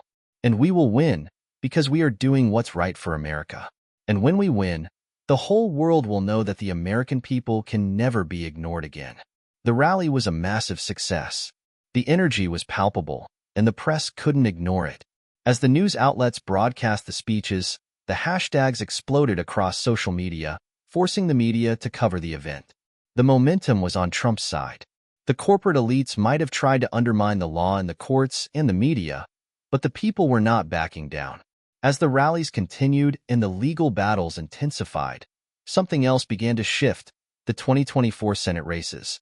Candidates who had opposed the wage increase bill were starting to feel the heat. Across the country, Americans were demanding that their senators take a stand. Those who had voted against the bill were facing backlash from their constituents, while those who had supported it were being hailed as heroes. Claire Foster, now the leading voice for the working class in Washington, was preparing for her re-election campaign. The success of the wage bill had turned her into a national figure, but it had also made her a target. The corporate-backed super PACs were already running ads against her, attacking her record and trying to paint her as an extremist. But Foster, who had spent her career fighting for the people, wasn't afraid. She had a powerful ally in Trump, and together, they were going to make sure the voices of ordinary Americans were heard loud and clear. As the days wore on, Trump's movement grew stronger. He had won the legislative battle, but the war was far from over. There were still legal challenges to face, media battles to win, and political forces to confront. The corporations had not given up, and neither had the establishment. But Trump knew one thing for certain: the people were with him, and together, they would continue to fight for a fairer America. The storm had come, and the American people were ready to weather it. The war was far from over. The passage of the Wage Increase Act of 2024 had sparked an unprecedented political and legal clash between the people and the corporate elites. The victory in Congress had been sweet, but the real challenge was in the courts, where the powerful forces of corporate America were launching their fiercest offensive yet. Trump and his allies knew that the only way to ensure the law would survive was to keep fighting, to hold the line in the face of the legal storm that was coming. In the weeks following the passage of the Wage Increase Act, corporate America wasted no time. More lawsuits were filed. Some targeted specific provisions of the bill, while others questioned its very constitutionality. The corporate giants were pouring millions of dollars into these legal challenges, hoping that the courts would intervene and overturn the law. One of the biggest lawsuits came from a group of powerful multinational companies, led by the infamous tech giant InnovateX. They argued that the wage increases would lead to devastating economic consequences, mass layoffs, skyrocketing prices, and a rapid decline in global competitiveness. InnovateX, which had recently reaped record profits, claimed that raising wages would only hurt the very workers it intended to help. Olivia Chandler, Trump's top legal advisor, sat in her office late into the night, poring over the legal briefs that had been filed. She knew that the fight was about more than just legal arguments. It was about the future of the country. Every legal decision would have wide-reaching consequences. "This is bigger than just us," Olivia said, looking over the documents spread across her desk. "If they win this fight, they'll roll back every victory we've achieved. But if we win, it's a victory for every working person in America." Her team worked around the clock to prepare their defense. They weren't just fighting against corporate interests. They were fighting for a vision of a more just and equitable America. As the legal challenges mounted, Trump knew they had to keep the momentum from the initial victory alive. The people had been the driving force behind the wage increase law, and he had no intention of letting them be silenced now. He took to the airwaves, delivering a series of public addresses and interviews to rally public support. His message was simple but powerful. The corporations were trying to stop progress, to keep workers in poverty while lining their own pockets. But the people would not be deterred. "We knew this wasn't going to be easy," Trump said in one of his speeches. "The corporate elites are fighting us with everything they have: legal teams, media campaigns, lobbying money. But we are the people, and we are stronger than any corporate interest. The American people have spoken, and we are not going back." Across the country, rallies erupted. Workers in steel mills, warehouses, factories, and offices came out in droves to show their support. Many carried signs that read, "We will not be silenced," and "Fair wages for all." Trump's grassroots movement was growing stronger. He knew that the fight in the courts was important, but if the people continued to rally behind the law, it would be harder for the courts or the politicians to ignore them. In Washington, D.C., Claire Foster was working tirelessly to maintain political pressure on the opponents of the bill.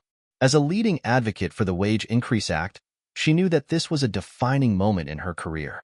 The bill's success had catapulted her into the national spotlight, but it had also made her a target for the corporate-backed super PACs that were running smear campaigns against her. The ads had started airing in every swing state, painting Foster as an extremist who was out of touch with the needs of businesses. They claimed that her support for the wage increase would lead to mass layoffs and economic ruin. But Claire was not backing down. "I've seen the reality of working families," she said in a speech before the Senate. "I've seen what it's like to make decisions between paying for groceries or paying for health care. I've seen workers struggle to make ends meet while the top 1% get richer. This bill isn't just a policy, it's a moral imperative. We will not let the corporate interests bully us into turning back the clock." Her words resonated with the people. Her approval ratings were soaring among working-class voters, and she was quickly becoming a hero of the movement. But with the election cycle heating up, the pressure was on. Would her Senate seat be in jeopardy in the face of corporate-backed attacks? Would she be able to withstand the political storm and remain a key ally to Trump? As the rallies continued and public pressure mounted, the first major court case reached the federal level. The battle lines were drawn. The corporate interests were pouring resources into the fight, hiring the best lawyers money could buy. On the other side, Trump's legal team, led by Olivia Chandler, was ready to take on the challenge. The case was scheduled to be heard before a panel of 3 federal judges. It was expected to be one of the most high-profile cases in years, and both sides knew that the outcome could determine the fate of the Wage Increase Act. In a packed courtroom, the legal teams for both sides presented their arguments. The corporate lawyers argued that the wage increase would cause irreparable harm to businesses and lead to economic disaster. They painted a picture of mass layoffs, economic contraction, and widespread price hikes. They even cited studies from conservative think tanks that claimed the bill would have a disastrous impact on small businesses. Olivia Chandler stood firm in her rebuttal. "This law is about fairness," she said, addressing the judges. "It's about making sure that hardworking Americans are paid what they deserve. It's about lifting people out of poverty and giving them the chance to live the American dream. The corporations have had their turn at the top, and it's time for the workers to get their fair share. The judges seemed to be listening, but the outcome was far from certain. The corporate giants had their influence in the legal system, and many expected the case to drag on for months, if not years. But Olivia remained confident. "We're in this for the long haul," she said after the hearing, "and we will win." While the legal battle played out, the political stakes were higher than ever. The 2024 Senate elections were just months away, and the fight over the wage increase bill had become the central issue. Senate candidates were being forced to take a stand, either for or against the bill. Claire Foster was facing off against a tough Republican challenger, Jason Hawk, a former corporate lobbyist who had spent years working against legislation like the Wage Increase Act. His campaign was flooded with corporate money, and he was using every tactic in the book to paint Foster as a radical. But Foster wasn't backing down. She had become a symbol of the fight for the working class, and her supporters were fired up. "If you want to go back to a system where corporations run the show, then vote for Hawk," Foster said during a rally. "But if you believe in a fairer economy, one where hard work is rewarded, then I need your vote." Trump, too, was gearing up for the 2024 election, hoping to consolidate his power and ensure that the people's agenda continued to take center stage. With Foster by his side, he was confident that the movement was only getting stronger. As the days turned into weeks, the legal and political battles raged on. The corporate interests were doing everything they could to defeat the wage increase law, but Trump's movement was gaining ground. The people's voices were louder than ever before, and it was clear that the fight for a fairer America was just beginning. The future was uncertain. The corporate giants would continue to resist, but the American people were not backing down. They had won the first battle, and now they were ready for the long fight ahead. Trump's vision for America was gaining momentum. But would it be enough to overcome the entrenched power of corporate America? What do you think? Can the people hold the line and ensure that the wage increase law is enforced? Or will the corporate elites find a way to undo the progress that has been made? Share your thoughts in the comments below. The stakes had never been higher. The corporate counterattack against the Wage Increase Act of 2024 had intensified in ways Trump and his allies hadn't anticipated. The public pressure, the media campaigns, the legal challenges, all of it was escalating into a showdown that would decide the future of not just the law, but the entire American economy. The first move in the corporate counterattack was a massive blitz of advertising. Using their vast resources, big corporations launched a multi-million-dollar campaign to discredit the Wage Increase Act, positioning it as the greatest threat to American prosperity in modern history. The ads flooded television, radio, and social media platforms, targeting both the general public and specific swing voters in key battleground states. The message was clear. This law would destroy jobs, raise prices, and cripple the economy. One had featured a small business owner, clearly an actor, standing outside a shuttered storefront.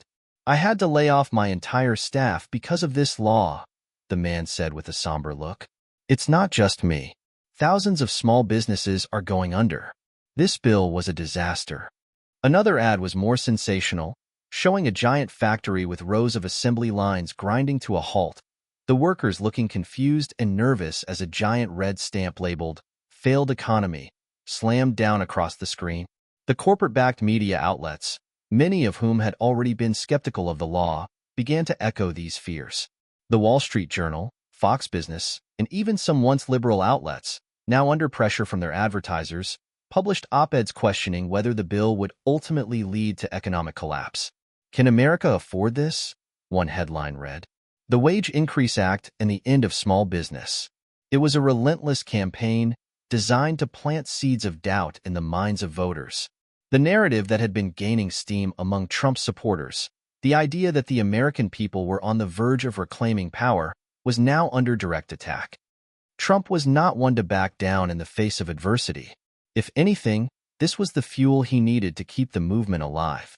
His political instincts told him that the only way to win this battle was to turn the corporate attack into an even greater rallying cry for the American people.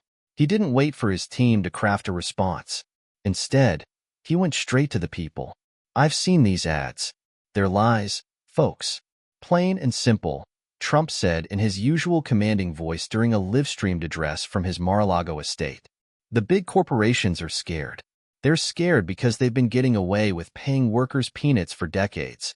And now they're trying to scare you into thinking that you'll lose your jobs. But here's the truth. These companies are making billions. They don't care about you. They care about their profits. The speech was bold, a rallying cry for the working class. The crowd watching the broadcast cheered as Trump continued to speak about the importance of fairness and justice. Don't let these companies bully you. They want to continue paying you scraps while they rake in billions. We're not going to let that happen. We are fighting for your future. We are fighting for a stronger, fairer America. Together, we can make it happen. Trump's message was clear. This wasn't just a political fight. It was a battle for the soul of the country. A battle between the rich, who wanted to keep the system rigged in their favor, and the workers, who were demanding their fair share. His speech went viral, with millions tuning in to hear him speak. The social media hashtags, #FightForFairWages and #CorporateGreedMustEnd, exploded once again. Trump's base was energized, and the tide seemed to shift in his favor. While Trump worked to rally public support, the legal battles were intensifying. The first of the major lawsuits against the Wage Increase Act had reached the Ninth Circuit Court of Appeals. The corporations had poured millions into hiring top-tier lawyers and legal teams to argue their case, and the stakes were high. Olivia Chandler and Trump's legal team knew that the battle wasn't just about winning in court. It was about sending a message. They needed to show the courts and the public that they were committed to standing firm. The corporations' arguments were clear. The wage increases violated the free market principles that had been the backbone of the American economy. They argued that the government had no right to dictate how businesses paid their employees. And they warned that the law would lead to devastating consequences for American workers, with widespread layoffs and higher costs. Olivia Chandler's response was a masterclass in legal strategy. She carefully dismantled the corporations' arguments, demonstrating that the Wage Increase Act was not an infringement on free market principles, but rather an attempt to restore balance to a system that had long favored the wealthy elite. This isn't about government interference, Olivia argued in her court briefs. It's about ensuring that American workers are compensated fairly for their hard work. This law is about justice, and it's about creating a level playing field. The legal teams for both sides worked tirelessly, and after several intense days of legal arguments, the case was set to be heard before the full panel of judges. It would be a decision that could potentially reshape the American economy. As the legal battles raged, the political pressure was mounting as well. The 2024 Senate elections were quickly approaching, and candidates from both sides were feeling the heat. Senators who had voted against the Wage Increase Act were facing backlash from their constituents, especially in swing states like Pennsylvania, Ohio, and Wisconsin. At the same time, Senator Claire Foster was leading the charge to keep the bill's momentum going. She knew that the law's survival depended not just on the courts, but on the political will of the Senate. If the people continued to stand behind the bill, she was confident they could push through a second wave of reforms, including stronger protections for workers' rights. But her campaign was far from easy. Jason Hawke, her Republican challenger, was gaining ground with his corporate-backed funding and media machine. His campaign was running hard-hitting ads, accusing Foster of being a radical who was out of touch with the needs of small businesses. Foster wasn't intimidated. This is about more than just political games. This is about the future of this country, she said in one of her campaign speeches. The corporations are running scared because they know we're standing up for what's right. We won't let them drown out the voices of working Americans. Her speeches were powerful, and her message resonated with voters who were fed up with the status quo. But with millions of dollars being funneled into Hawke's campaign, the battle was far from decided. As the political and legal battles unfolded, the American public showed no signs of backing down. In fact, the fight had galvanized them in ways few could have predicted. Thousands of people took to the streets in cities across the country, holding rallies and protests in support of the Wage Increase Act. The unions, long an ally of Trump's cause, were ramping up their efforts. They organized strikes, picket lines, and coordinated efforts to increase public pressure on lawmakers. Workers in every industry, from teachers to factory workers, came together in solidarity to demand that the law be enforced. The corporations might have money, but we have the people, one union leader said at a rally in Detroit. We will not stop until every worker in America gets the pay they deserve. Trump, too, continued to speak directly to the people. His rallies grew bigger, and his speeches more impassioned. He painted a picture of an America where workers were not at the mercy of the corporate elite, but where their hard work was recognized and rewarded. The time has come for us to stand together, Trump declared at one rally. We are not going to let these corporations tell us what we can and cannot do. We are taking back control, and we will make this country great again, for every worker, for every family. The battle was reaching its climax. Trump, Foster, and their allies had successfully turned the corporate counterattack into a rallying cry for the American people. The legal, political, and social pressure was mounting, and the corporate elites were beginning to realize that they could not win this fight by simply throwing money and legal challenges at it. The people were rising up. As the court cases neared their final rulings and the Senate races heated up, Trump's movement was at a crossroads. Could they hold the line in the face of such a powerful corporate resistance? Would the courts side with the people, or would corporate interests get their way? One thing was certain. The battle for America's future was only just beginning. The final battle had arrived. The stakes had never been higher. Trump's movement had managed to rally the American people like never before. They had pushed back against the media onslaught and fought tooth and nail to defend the Wage Increase Act. But now, the fight was reaching its zenith. Would the corporate elite be able to pull off a victory, or would the will of the people finally triumph? After months of legal wrangling, public pressure, and media battles, the moment of truth arrived. The federal appeals court that had heard the case challenging the Wage Increase Act was set to deliver its ruling. The eyes of the nation were on the decision. Would the law stand, or would it be struck down by the very judicial system that was supposed to protect the rights of the people? Olivia Chandler, who had been working tirelessly for months alongside Trump's legal team, was preparing for the worst. She knew that corporate forces were relentless. With the power of the wealthiest corporations behind them, the opposition had gone to extraordinary lengths to ensure the law's demise. But Olivia believed in the people. She believed that the American people's will was stronger than any corporate agenda. Inside the courtroom, the tension was palpable.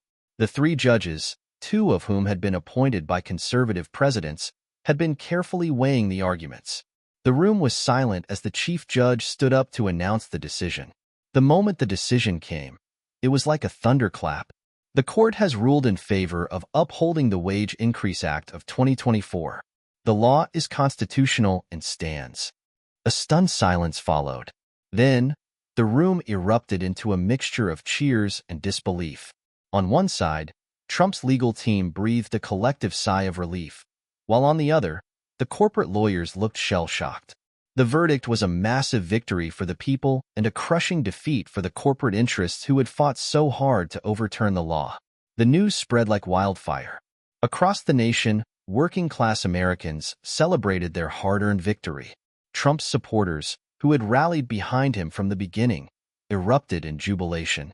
"This is our victory," Trump declared in a televised address that evening. "This is the people's victory. This is what happens when we come together and stand up for what's right. We've beaten the corporate elites at their own game. Together, we're going to make America work for everyone again." Trump's voice rang through the nation, and his supporters, young and old, flooded the streets in celebration. From New York to Los Angeles, from Detroit to Dallas, people gathered in crowds, chanting and waving flags. It wasn't just a legal win. It was a cultural shift. The American people had been told for so long that their voices didn't matter, that the powerful elites controlled the narrative. But this victory was proof that when they united, they could change the course of history. Not everyone was celebrating, of course. The corporate elites were reeling. The loss in court was a devastating blow, but they weren't about to give up easily. Behind closed doors, the CEOs, lobbyists, and legal teams were already strategizing their next move. The money, the influence, and the power they commanded meant they wouldn't quietly accept defeat. "We've lost the battle," one CEO, who had been deeply involved in the legal challenges, said in a private meeting. "But the war isn't over. We need to find new ways to influence policy at the local and state levels. We can't let this become a trend." Despite their defeat, the corporations were far from conceding their power. Many began to focus on leveraging their influence over local governments, hoping to undo the law piece by piece in the states where they had the most control. For Claire Foster, the victory in court was only half the battle. As a key ally in the passage of the Wage Increase Act, she had always known that the real work was just beginning. The corporate backlash was inevitable, but the people had proven that they were willing to fight. The political landscape was shifting, and Claire knew that the next few years would be crucial for the survival of the law and for her political future.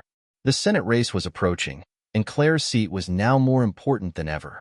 Her opponent, Jason Hawke, had already begun ramping up his attack ads, blaming her for the law's passage and the supposed economic chaos it had caused. His corporate backers were pouring millions into his campaign, and he was relentless in his criticism. But Claire was undeterred. "This victory in court is just the first step," she said in a rally speech after the ruling. "Now, we must make sure that it's implemented, that every worker gets what they deserve. We cannot let the corporate elite undermine us. This is our moment, and we're going to make sure we continue to fight for every American worker." Claire's speech resonated deeply with the crowd. Her approval ratings surged, and her campaign began to gain significant ground. The contrast between her vision for a fairer economy and Hawke's corporate-backed policies was stark. The people were on her side, and the momentum was building. The victory in court marked a new era for the American working class. The passage and legal defense of the Wage Increase Act was more than just a law, it was a symbol. It was a symbol of the power of the people, of their ability to rise up and demand what was rightfully theirs. Across the country, unions grew stronger. Workers' rights groups gained ground in local and state elections. The message of fair wages and economic justice was resonating with voters in ways that no one had anticipated. But the corporate world wasn't going to go down without a fight. Even as the people celebrated their victory, the corporations were already scheming, looking for ways to recapture their lost influence. They would try again, using every weapon in their arsenal, but for now, the people had one. And it was a victory that would echo through the halls of power for years to come. The victory was significant, but the fight was far from over. The law was safe, for now, but the corporate elites would continue to push for deregulation and lower wages. Claire Foster would have to hold her ground in the Senate, where new battles would be fought for the future of American workers. And Trump, as the leader of the people's movement, would continue to push for further reforms, aiming to dismantle the systems of inequality that had plagued America for so long. For the first time in decades, the working class had a seat at the table. But how long could they hold on to it? Would they be able to secure the future they'd fought so hard for? Or would the forces of corporate greed slowly erode the progress they'd made? The story of the Wage Increase Act was far from over. This was just one chapter in a larger battle for the future of America. The victory in court had been sweet, but the real challenge was just beginning. As the final gavel fell on the Wage Increase Act's legal battles, the corporate elite had retreated temporarily, but they weren't about to concede defeat. In boardrooms across the country, powerful CEOs and their political allies were already plotting their next moves. They knew that the people's victory wasn't just a law being upheld. It was a signal that the pendulum had swung in favor of the working class, and they would not allow it to stand without a fight. No one in America had ever underestimated the power of corporate lobbying. The lobbyists were the true backbone of Washington's political machine, and their influence reached far beyond Capitol Hill. With millions of dollars at their disposal, corporations now faced the daunting task of reclaiming the ground they had lost. Instead of focusing on expensive courtroom battles, the corporations decided to go on the offense in a more insidious way, through political influence at the state and local levels. They were betting that by dividing public opinion and using local governments to undermine the law's provisions, they could slow or even reverse its implementation. To do this, the corporations began to ramp up their influence on governors, state legislators, and local politicians. They set up PACs, political action committees, to funnel donations to state races and were particularly focused on swing states where workers' support had been critical in pushing the Wage Increase Act through Congress. "The battle is not won yet," said one corporate lobbyist during a closed-door strategy session. "If we can get key state legislatures to pass laws that effectively nullify the federal wage increases, Either by reducing local wages or instituting loopholes, we can cripple this law before it can take full effect. The corporate backlash soon manifested in a wave of political ads that were more targeted and more direct than ever before. These new ads weren't just focused on discrediting the Wage Increase Act, they were aimed at dividing the American public. In the battleground states, a series of provocative advertisements began airing. Some ads focused on what was being framed as a new class war, arguing that the wage increase would cause a rift between workers and employers, leading to higher unemployment and business closures. They were designed to make everyday Americans question the true impact of the law.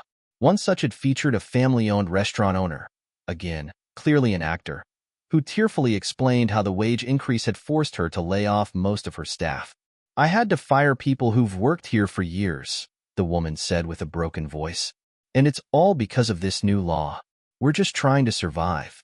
Is this really what we want for America?" Another set of ads targeted younger, tech-savvy voters. They played on fears about rising prices and the notion that automation and artificial intelligence would rapidly replace jobs in response to wage increases. "If we keep going down this path, all our jobs will be taken by robots," one ad warned. Is this the future we want? The corporate-backed media outlets once again amplified these messages, creating a storm of fear that swirled through the nation's headlines. Even some conservative pundits began to question the wisdom of the Wage Increase Act, arguing that while it sounded good on paper, it could cause devastating unintended consequences for the future of American business. But Trump wasn't backing down. He had seen this play before, corporate interests trying to manipulate the narrative and push their agenda. The entire reason he had started this fight in the first place was to give power back to the people, and he wasn't going to let the corporations win this round. He hit the campaign trail again, holding massive rallies across the country to remind the people of their victory. This time, however, Trump's message had evolved. It wasn't just about the wage increase. It was about the broader fight against corporate control over American life. They want you to believe that they're doing this for the good of the economy. They want you to believe that they care about your jobs. But they don't. They're afraid. They're afraid of what we're doing here, Trump declared at a rally in Michigan.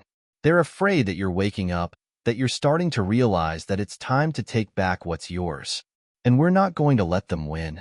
His speeches weren't just about the economy. They were about the heart and soul of the American dream. Trump framed the fight as one of survival for the working class, a fight for dignity, for fairness, and for the future of the country. In Washington, the political climate was shifting once again. Claire Foster's victory in upholding the Wage Increase Act had emboldened many liberal senators, but it had also solidified the divide between the two parties. As the 2024 election cycle loomed, new alliances were being formed, not just between Democrats and Republicans, but also among those who saw the growing divide between the corporate world and the American people.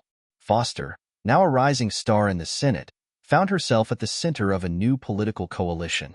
But with this new power came greater responsibility and greater pressure. "Look, we can't afford to sit back and rest on our laurels," Foster told her allies during a Senate strategy session. "We've won the first battle, but if we don't keep pushing, we could lose everything we fought for. The corporations are powerful, and they're not going to stop just because we won a court case." Foster had begun to realize that the fight wasn't just about pushing through legislation. It was about reshaping the very way that business was done in America. She pushed for even more reforms, such as increased regulation of corporate monopolies and stronger protections for workers' rights. On the ground, the grassroots movements that had helped elect Trump and pass the Wage Increase Act were once again mobilizing. Unions were expanding, and workers' rights groups were intensifying their efforts to protect the gains made under the law. Thousands of workers participated in rallies, marches, and strikes in cities across the country. "This is not just about us. This is about our kids and grandkids," said Juanita Martinez, a union organizer in Chicago. "We're not going to let the corporations turn back the clock. We fought too hard for this." The protests were peaceful but loud, and the energy on the streets was palpable.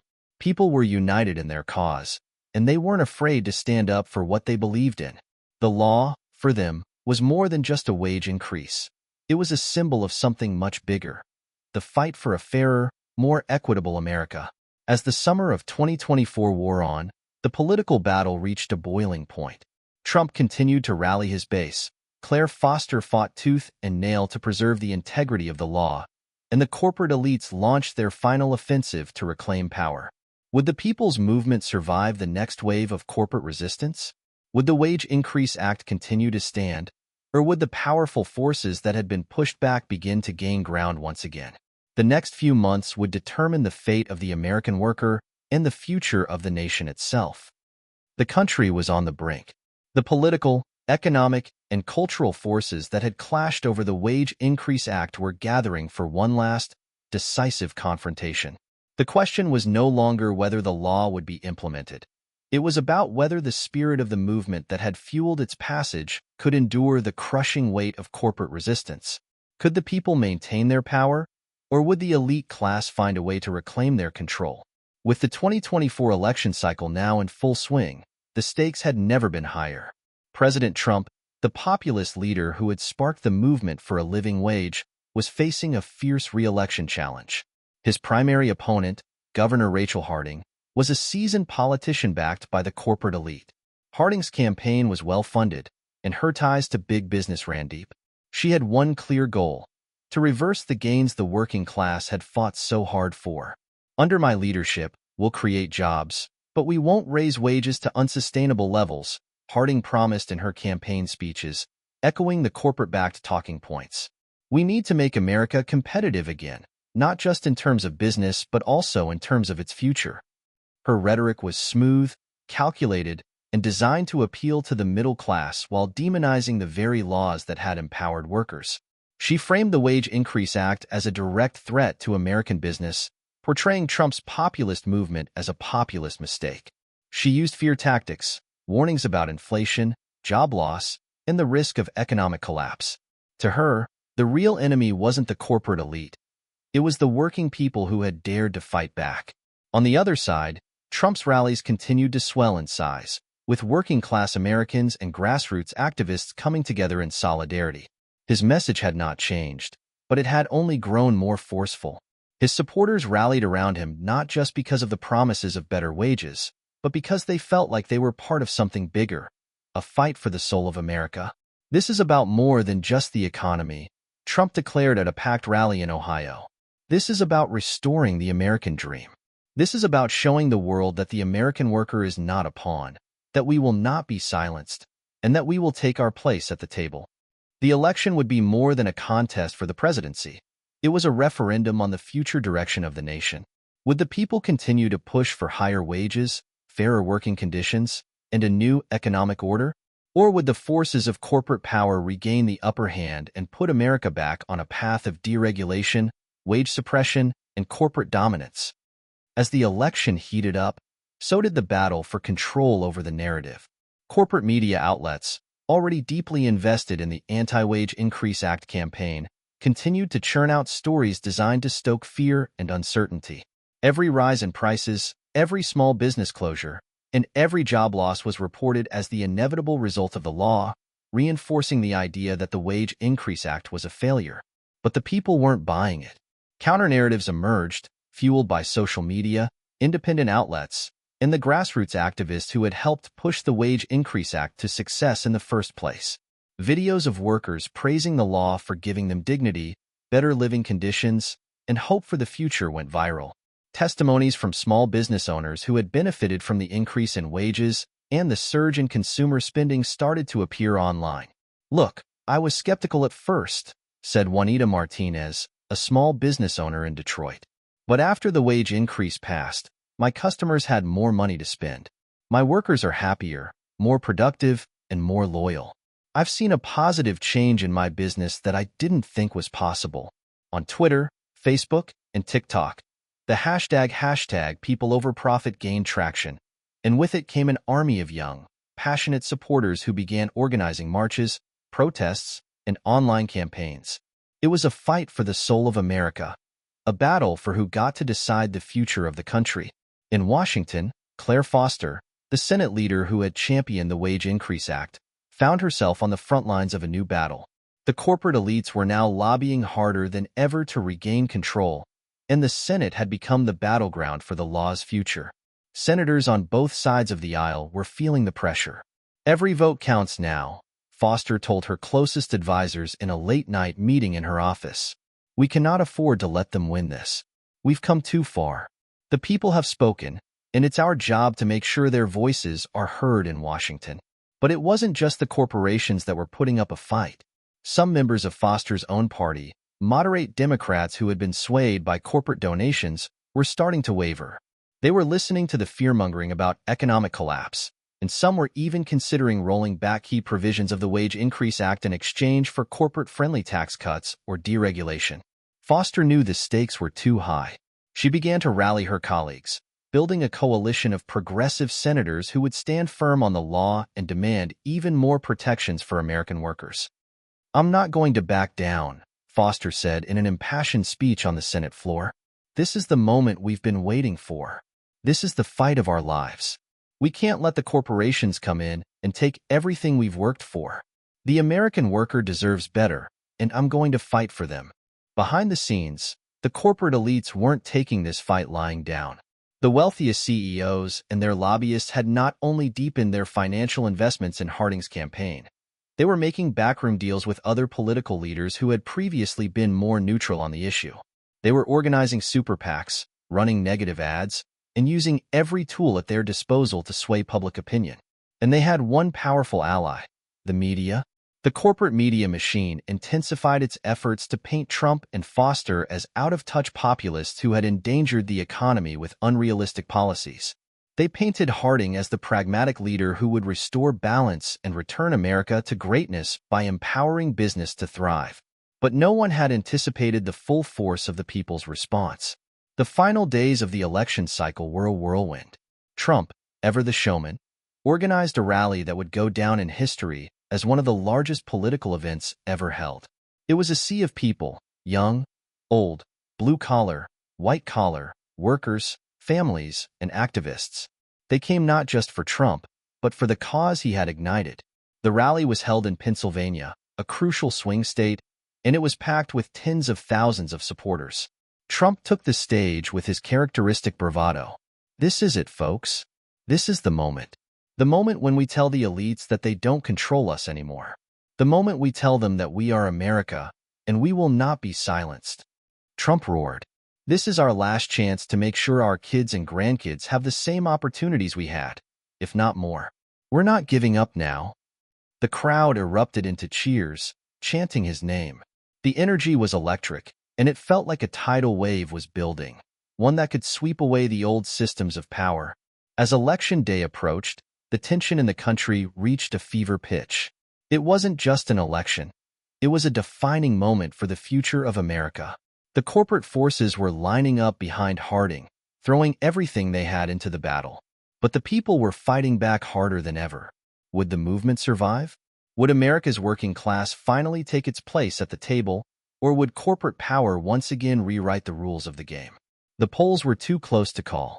The outcome would be decided in the swing states, where every vote would matter. And then, on the night of November 5, 2024, the results started coming in. The night was electric with anticipation, as the nation held its collective breath. The race for the presidency had come down to the final battleground states, where every vote counted. The rallies, the protests, the millions of dollars in ad campaigns, the grassroots movements. It had all led to this moment. The media was frenzied. Anchors on every channel speculated, analyzed, and prognosticated. The nation's eyes were glued to the screen, waiting for the final results to pour in. The stakes couldn't have been higher. This election wasn't just about a president. It was a referendum on the soul of America. As the first state results came in, it became clear that the battle for the presidency would be closer than anyone had imagined. Trump had built an enormous following, but Governor Rachel Harding's corporate-backed campaign had also galvanized its base. In Michigan, Pennsylvania, and Wisconsin, three of the most crucial swing states, Trump was leading, but just barely. The difference in votes was razor-thin. And then, in the final stretch of the night, the news outlets began to project wins in favor of Harding in Florida and Texas, states with massive corporate influence. The numbers on the screen flashed red and blue, back and forth, in a chaotic dance of democracy. But then, as the midnight hour approached, a major shift happened. The results from Ohio, a state that had swung heavily in Trump's favor in the last election, began to lean his way again. The same thing happened in Georgia and North Carolina, key states where working-class voters had flooded the polls. The crowd at Trump's headquarters in New York erupted in cheers as the final states started reporting, flipping from red to blue in a wave of support for the people's movement. His supporters stood, clapping and chanting. Outside, the streets were packed with people anxiously watching the big screens at public viewing areas. And then, it happened. The moment the final tally came in, Trump had won the presidency once again. The crowd at his rally went wild, their cheers shaking the walls of the venue. Supporters jumped, screamed, and waved signs triumphantly. Trump's victory wasn't just his. It was the people's victory. The victory speech was short and powerful. "We've done it," Trump said, his voice ringing through the microphones. "The people of America have spoken, and we will not be silenced. This is more than just a win. This is a new beginning. A beginning where the power goes back to the people, where workers have a voice, and where America is great again. We've shown them that we can't be bought. And now, we fight for what's right." His supporters erupted into applause. It was a historic moment, one that many believed would redefine the future of America. As the celebration continued inside Trump's headquarters, the reality of the political landscape began to set in. The news was buzzing with reactions from the corporate world and establishment politicians who had invested so heavily in Harding's campaign. Many of them were scrambling to understand what had gone wrong. The realization was slowly dawning on them. The people had taken control of the narrative, and this was just the beginning of the shift. In Washington, Claire Foster, the Senate leader who had been a crucial ally of Trump's movement, was already preparing for the next phase. The battle to implement the Wage Increase Act, ensure worker protections, and continue the momentum of the people's movement was far from over. The hard-fought victory at the ballot box was just one step in a larger, ongoing struggle. "This is our moment," Claire Foster told her team. "We have the momentum now. The next phase is securing lasting change, not just for wages but for all working-class Americans." Meanwhile, corporate interests were not giving up. The corporate lobbyists, political donors, and media elites who had pushed for Harding's election were already planning their next steps. They knew that the fight wasn't just about Trump, it was about the future of America's economic system. "We're not done yet," said one corporate lobbyist in a closed-door meeting. "The next phase is legislative. We'll push our agenda through Congress, weaken the Wage Increase Act, and reshape the regulatory landscape. If we can't win at the polls, we'll win in the halls of Washington." The corporate elite's response to Trump's victory was swift. In the coming weeks, the same forces that had failed to defeat him at the ballot box regrouped and began to shift their focus to Congress. They lobbied heavily against any further expansion of workers' rights, using the same scare tactics they had employed during the campaign. "I told you so," they warned, claiming that the election of Trump and the passage of the Wage Increase Act would result in mass layoffs, inflation, and a sharp decline in economic growth. Their strategy was clear: convince Congress to roll back the law, or at least neuter its most important provisions. But the American people, inspired by their victory, were not backing down. Union organizers, community leaders, and grassroots activists flooded Washington, demanding that the will of the people be respected. "We won this together," said Juanita Martinez, a leader of the #PeopleOverProfit movement, during a massive protest outside the Capitol building. "We won with our voices, our votes, and our spirit. We're not going to let the corporate powers take this from us. Not now. Not ever." Trump, for his part, doubled down on his promise to fight for the people. "We've won the battle, but we have a war ahead of us," he declared. "Now, we take the fight to Washington and ensure that the law stands. We will make America work for the workers again." As the corporate counteroffensive began to ramp up, an unexpected shift occurred in Washington. Several moderate Republicans, many of whom had once been critical of Trump's populist agenda, began to align themselves with his movement. The pressure from their constituents, workers, families, and small business owners was too great to ignore. Senator Elizabeth Collins, a traditionally conservative lawmaker from a rural district, made an unexpected announcement. She was co-sponsoring new legislation aimed at strengthening the Wage Increase Act and ensuring its full implementation. "We have a duty to the American people," Collins stated in a televised interview. And the American people have spoken loud and clear. The system is broken, and it's time to fix it. I'm proud to stand with workers, stand with my district, and stand with America's future. This shift was a game changer. The once deep partisan divide began to soften as more and more lawmakers, both Democrat and Republican, realized that the forces of corporate power were too strong to stand idly by. New coalitions began to form, coalitions that sought not only to protect the gains of the people's movement, but to extend them even further. We are not a divided country. We are a country divided by corporate greed, said Claire Foster, rallying her colleagues in the Senate. We will stand united, or we will fall divided. It's time to make the corporate elites fear us, not the other way around. As Trump's second term began to take shape, the American landscape was shifting. The era of corporate dominance was not over, but it had been undeniably shaken. Workers, unions, and grassroots activists had proven that they could wield power, and that they could win. The fight, however, was not finished. Every victory brought new challenges. The corporate resistance wasn't about to lie down. But with a new sense of solidarity and the momentum of the 2024 election behind them, the people's movement was ready for the battles ahead. We've won, but now we fight for the future, Juanita Martinez said in a rally held in Washington, D.C. the following week. And we're going to win that too. Will the American people continue to make their voices heard, or will the corporate elite find a way to retake the reins of power?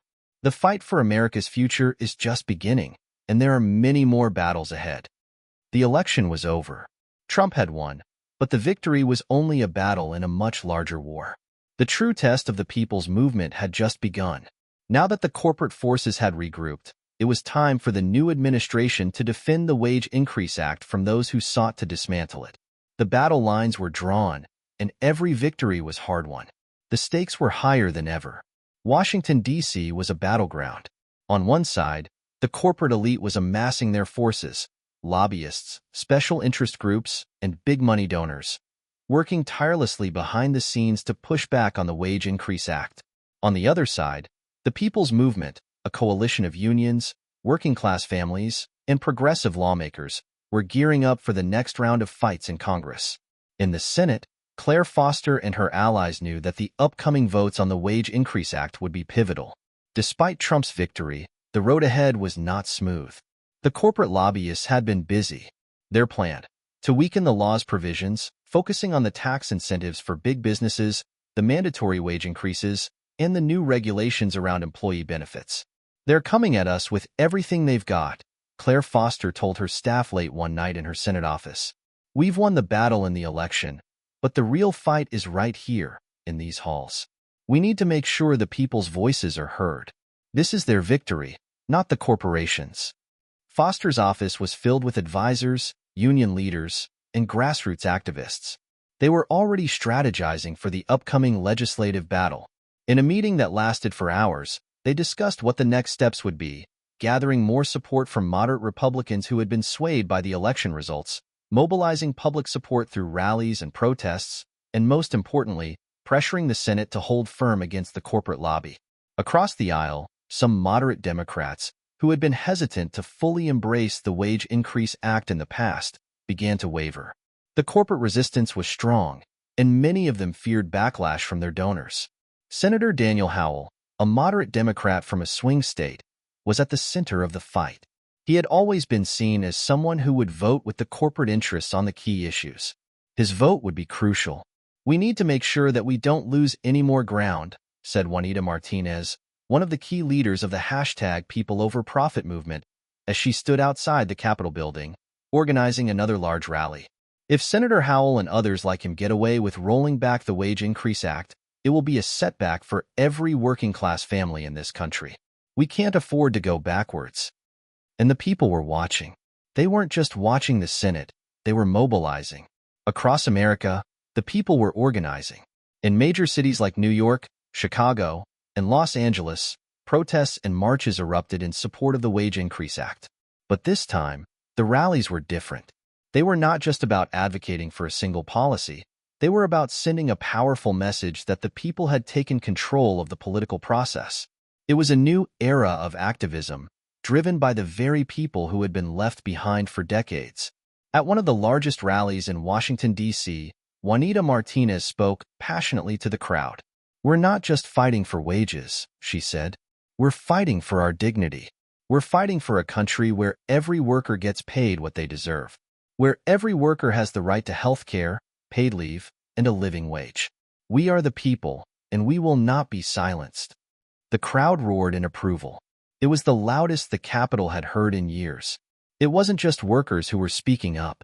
Small business owners, people from traditionally conservative areas, and even some surprising allies from the corporate world were starting to lend their support.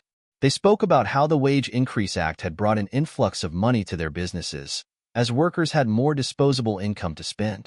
The corporate-backed media tried to portray the law as a disaster for small businesses, but these voices were cutting through the noise. "The people's movement is unstoppable," said Danny Fields, a small business owner in Pennsylvania who had publicly supported Trump's movement. "I've seen firsthand what happens when workers get paid more. My sales have gone up, my employees are more motivated, and my business is thriving. The law is working, don't let anyone tell you otherwise." It was clear. The people had spoken, and they were ready to continue their fight. With the pressure mounting on both sides, it came time for the Senate vote on the Wage Increase Act. The floor was divided, with some moderate Democrats still leaning toward a rollback of key provisions, but the resistance from the people's movement was too powerful to ignore. Senator Howell, the swing vote, stood on the Senate floor the night before the vote, torn between his corporate donors and the voices of his constituents. His district had been hit hard by wage stagnation, but the corporate lobby was pushing hard to sway him. The night was long, the pressure intense. "I've been in this game for a long time," Howell said to a close aide, looking out at the Capitol building from his office window. "But I've never seen anything like this. The people want this law to stand, and I don't know if I can be the one to tear it down. I need to do what's right." The next day, the Senate convened. The debate was heated. Senators passionately argued both for and against the law, but the people's voices were too strong to be ignored. Activists were lined up outside, chanting, "People over profits, people over profits." As the roll call vote began, a hush fell over the chamber. The tension was palpable. And then, after what felt like an eternity, it happened. Senator Howell, the swing vote, stood up and cast his vote in favor of the law. "Aye," he said, his voice ringing out across the Senate chamber. With that, the people's movement had won. The Wage Increase Act stood strong.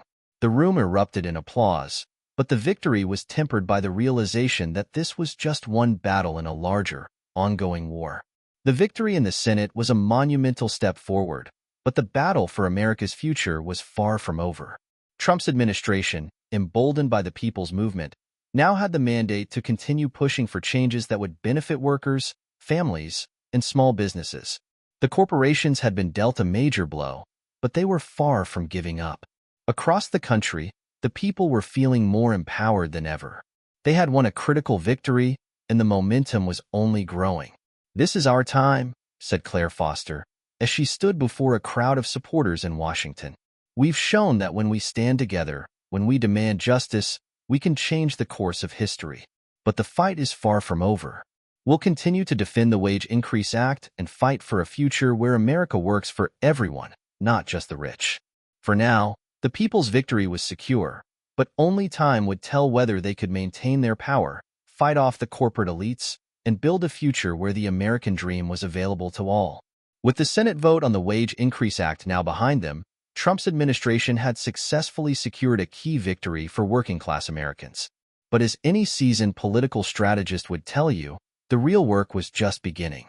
The corporations, political elites, and the establishment were not going to let this law stand without a fight. They would regroup, reorganize, and push back in ways that had not yet been seen. The battle over America's future would continue, but the people were no longer passive observers. They were active participants in shaping the destiny of the nation. Trump's second term began with a flurry of activity. The White House, once again filled with familiar faces, began making swift moves to implement the key policies that had made his first term so popular with the working class. The Wage Increase Act was only the beginning. Now, it was time to tackle the other key issues that had galvanized his supporters: healthcare, education, tax reform, and corporate accountability. Claire Foster, the Senate leader who had been Trump's chief ally in pushing the Wage Increase Act through Congress, was now preparing for the next legislative battle. A new bill was being drafted, the Worker Empowerment Act, which sought to introduce stricter regulations on corporations to ensure that they paid their fair share of taxes and adhered to new environmental standards. It was an ambitious proposal, one that would take on the corporate giants in a way that few had dared before. "We've won the battle for wages," Claire Foster said in a meeting with her team in the Senate. "But now, we fight to ensure that corporations don't use their power to exploit our workers and our planet. The people of this country deserve a future where they can live and thrive, not just survive." With the administration's new bills on the table, the momentum was strong. The people had demonstrated their power at the polls and in the streets. Now, it was time to convert that power into lasting policy changes. But even as Trump's agenda began to take shape, corporate lobbyists were already circling. They knew that the Worker Empowerment Act would be a game changer, and they would not go down without a fight. In the days after the Senate vote, the corporate elite regrouped. They began to realize that the direct attacks on the Wage Increase Act had failed. So, they shifted their tactics. Instead of opposing the law head-on, they began to infiltrate the system through the back door. Subtle lobbying efforts, donations to key lawmakers, and creating alliances with moderate Democrats who were still vulnerable to corporate influence. One of the most prominent figures in this new strategy was Jeffrey Jacobs, a well-known corporate lobbyist who had spent decades ingraining himself in Washington's power structure. Jacobs was well-connected, having worked both sides of the aisle for years, and he knew how to play the long game. "We can't win by opposing this movement directly," Jacobs said in a private meeting with corporate leaders. "But we can weaken it from within. We'll focus on the next round of legislation, the Worker Empowerment Act, and we'll get to work on the moderates who are still on the fence. If we can't stop this movement completely, we can at least carve out some compromises." It was a strategy that had worked time and time again. They would exploit divisions within the Democratic Party, create uncertainty within the ranks of the People's Movement, and weaken the momentum by making small concessions on things like tax breaks and environmental regulations. As Jacobs and the corporate lobbyists went to work behind the scenes, the People's Movement was not sitting idle. They were mobilizing for the next round. This time, the stakes were even higher. The fight was no longer just about wages. It was about the very structure of the economy and the relationship between corporations and the people they employed. In Washington, Claire Foster was already organizing support for the Worker Empowerment Act. She had forged alliances with both progressives and moderates within her party, all of whom shared a common goal: to create a system that worked for the people, not just the corporations. "We need to make sure that every American has a fair shot at a good job, a clean environment, and a secure future," Foster told a gathering of progressive lawmakers. "This is about building an economy where the workers don't just survive, they thrive." One of the most unexpected allies in this fight came from Senator Daniel Howell, the moderate Democrat who had cast the deciding vote in favor of the Wage Increase Act. After witnessing the overwhelming public support for Trump's policies and the positive effects of the law in his home state, Howell began to have second thoughts about his previous stances on corporate power. "I've seen firsthand how the People's Movement has changed the conversation," Howell said in an interview with a major news outlet. "Corporate interests have been running this country for far too long. It's time we put the people first. I'm ready to stand with the workers." Howell's shift in position sent shockwaves through Washington. His once loyal corporate donors were furious, but his constituents were cheering him on. The tide was turning. The people were finally seeing their power reflected in the halls of government. The day of the debate on the Worker Empowerment Act arrived, and the Capitol was once again a battleground. Activists, union leaders, and working-class Americans filled the halls, showing their support for the new bill. On the other side, the corporate lobbyists were working overtime to weaken the legislation, making backroom deals and pushing for last-minute compromises. The debate was fierce. Corporate lobbyists argued that the new regulations would destroy jobs and drive businesses out of the country. They painted a picture of economic collapse, with layoffs, rising costs, and widespread unemployment. "This bill is a job killer," said John Thomas, a prominent corporate spokesperson. It's an economic disaster that will harm every American who relies on a job in the private sector. You can't regulate your way to prosperity. But the people's movement pushed back just as strongly. Claire Foster, Juanita Martinez, and their allies were prepared for this fight. They knew that they couldn't back down. What we've learned over the past few years is that corporations have been using their power to exploit workers and avoid paying their fair share, Foster countered. The American people deserve more than just survival. They deserve a future where they can thrive, where they can live with dignity and respect. The tension in the Capitol was palpable. For hours, the debate raged on, with both sides making their case.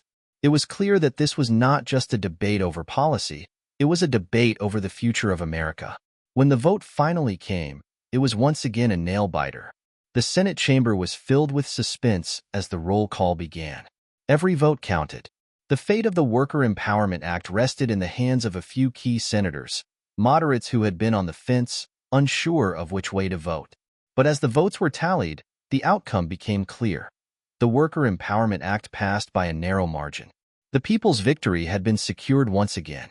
"This is a win for every worker in America," Claire Foster said after the vote. "This is proof that when we stand together, we can change the future of our nation." This is just the beginning. With the passing of the Worker Empowerment Act, a new chapter had begun. America was no longer a nation run by the corporate elite. It was a nation where the people's voices were heard, where workers had power, and where the future looked brighter for all. But the battle was far from over. The forces of corporate resistance were still powerful, and they would not go down without a fight. The people's movement had won important victories, but there were still many battles ahead. As Trump's second term continued, the fight for America's future would continue to evolve. The question remained, would the people be able to maintain their newfound power, or would the corporate elites find a way to reclaim control? The victory of the Wage Increase Act and the Worker Empowerment Act had set a precedent that no one in Washington could ignore.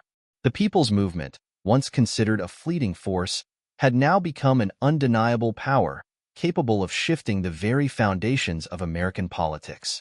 Trump's administration was riding the wave of its most significant legislative wins, but as history had shown, the powers that be never relinquished control easily. The forces of corporate power, the political establishment, and entrenched elites had been wounded, but they weren't finished yet. This was not the end of the fight. It was the beginning of a new, more dangerous chapter. The question was no longer whether the people could win, but whether they could maintain their hard-fought victories in the face of a relentless backlash. In the months following the passage of the Worker Empowerment Act, the corporate elite launched a coordinated counterattack.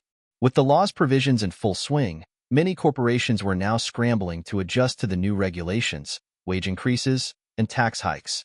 But instead of taking the hits passively, they began to fight back in more subtle but insidious ways. Corporate lobbyists, emboldened by the massive resources at their disposal, turned their attention to state legislatures.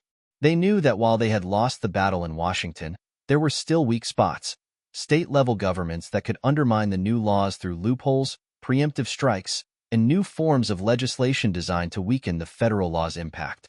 A new wave of state laws emerged in key battleground states, states like Texas, Florida, and Ohio, where lawmakers, some of whom had been swayed by corporate donors, passed laws that sought to curb the impact of the Worker Empowerment Act.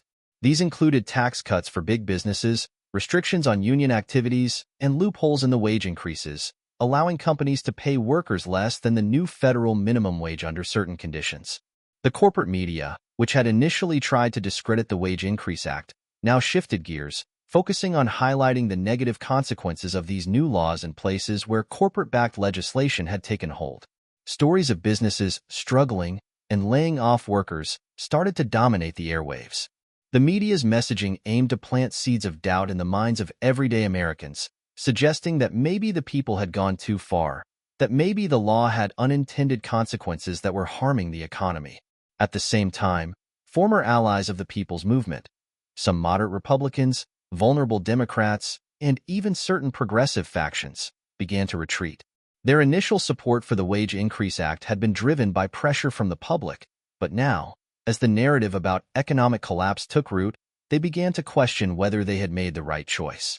The corporate elite knew that if they could sway just enough lawmakers, they could reverse the tide. Trump, now facing fierce opposition from both sides, stood at a crossroads. On one hand, his administration had delivered a victory for the people, significantly raising wages, pushing for more corporate accountability, and even securing the Worker Empowerment Act. But on the other hand, the political landscape was rapidly changing. The corporate interests were not going to go quietly into the night, and their power had not evaporated. It had only gone underground. Trump, a businessman himself, was acutely aware of the economic forces at play. He had spent his life building empires, making deals, and working within the system. Now, he found himself trying to balance his allegiance to the people with his own business interests and the pressure from powerful corporate forces that had helped him secure his political victory. As the backlash grew stronger, Trump had to decide. Would he continue to fight for the working-class people who had brought him to power, or would he try to make peace with the corporations, securing his political future by abandoning the very movement that had propelled him? One night, in the Oval Office, Trump sat alone, staring at the phone. It was a call from his old friends in the business world, billionaires, lobbyists, CEOs, each one urging him to soften his stance on the Worker Empowerment Act and the Wage Increase Act. "You can't fight these people forever, Don," one of his longtime allies, a billionaire from New York, told him over the phone. "You've done what you needed to do, but now it's time to play ball with the real power players. You need to protect your legacy." Trump's fingers tapped the desk, his mind racing. He had always prided himself on being a fighter, a winner, someone who wasn't afraid to make tough decisions. But this was different. This was about more than just policy. It was about the future of the nation. What's the real cost of this? Trump wondered aloud, staring at the portrait of Abraham Lincoln hanging on the wall of the Oval Office. What do I want my legacy to be? A president who made deals with the corporate elites? Or a president who stood up for the people? The phone call ended. Trump knew that whatever decision he made next, it would define his presidency and the future of America. While Trump wrestled with his conscience, the people's movement was already on the move. They knew that the corporate resistance wouldn't go away quietly, and they were ready for the fight. Juanita Martinez, still one of the most vocal leaders of the movement, had been organizing rallies and protests in key states. The message was clear. The people had fought for their rights, and they were not about to let the elites take them away. This isn't just about us. This is about our children, our future. We've seen what happens when the corporate elites control everything. They exploit us, they use us, and they leave us behind. Juanita said at a rally in Detroit, where thousands of working-class Americans had gathered to show their support for the Wage Increase Act and the Worker Empowerment Act. "We've got a president who believes in us. We've got to stand with him now, because if we don't, they'll take it all away." The crowd cheered. It was a moment of unity, a moment of power, as workers from all walks of life, all political affiliations, and all backgrounds came together to demand their rights. It was a moment that felt like history in the making. But the opposition was not far behind. The corporate lobbyists and their allies had mobilized their own forces, flooding the airwaves with ads claiming that the people's movement was causing more harm than good. Stories of rising unemployment, business closures, and economic uncertainty began to dominate the news cycle. They painted a picture of a nation divided, one side filled with angry workers, the other with struggling businesses.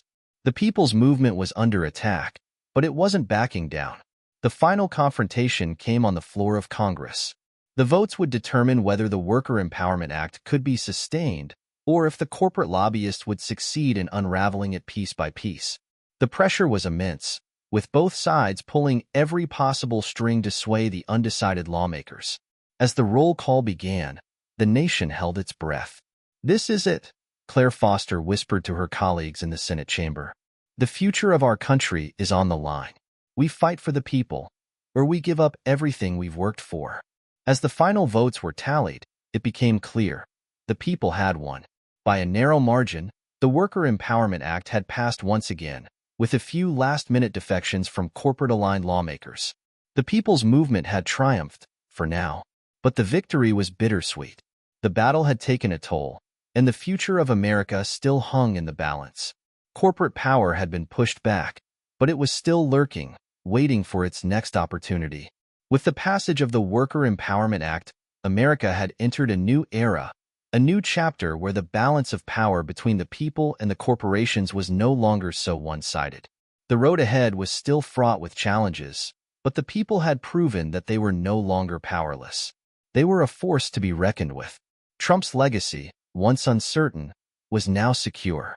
He had been the president who listened to the people. He had given them a voice. But the true work had just begun. The battle for the future of America would continue, with each side vying for control. It was clear that the people were not going to let go of their power. The question was no longer whether they could win, but whether they could keep winning. What do you think? Can the people continue to hold their ground, or will corporate interests find a way to regain control? Share your thoughts below. The end of this story, but the beginning of America's new journey. Where do we go from here?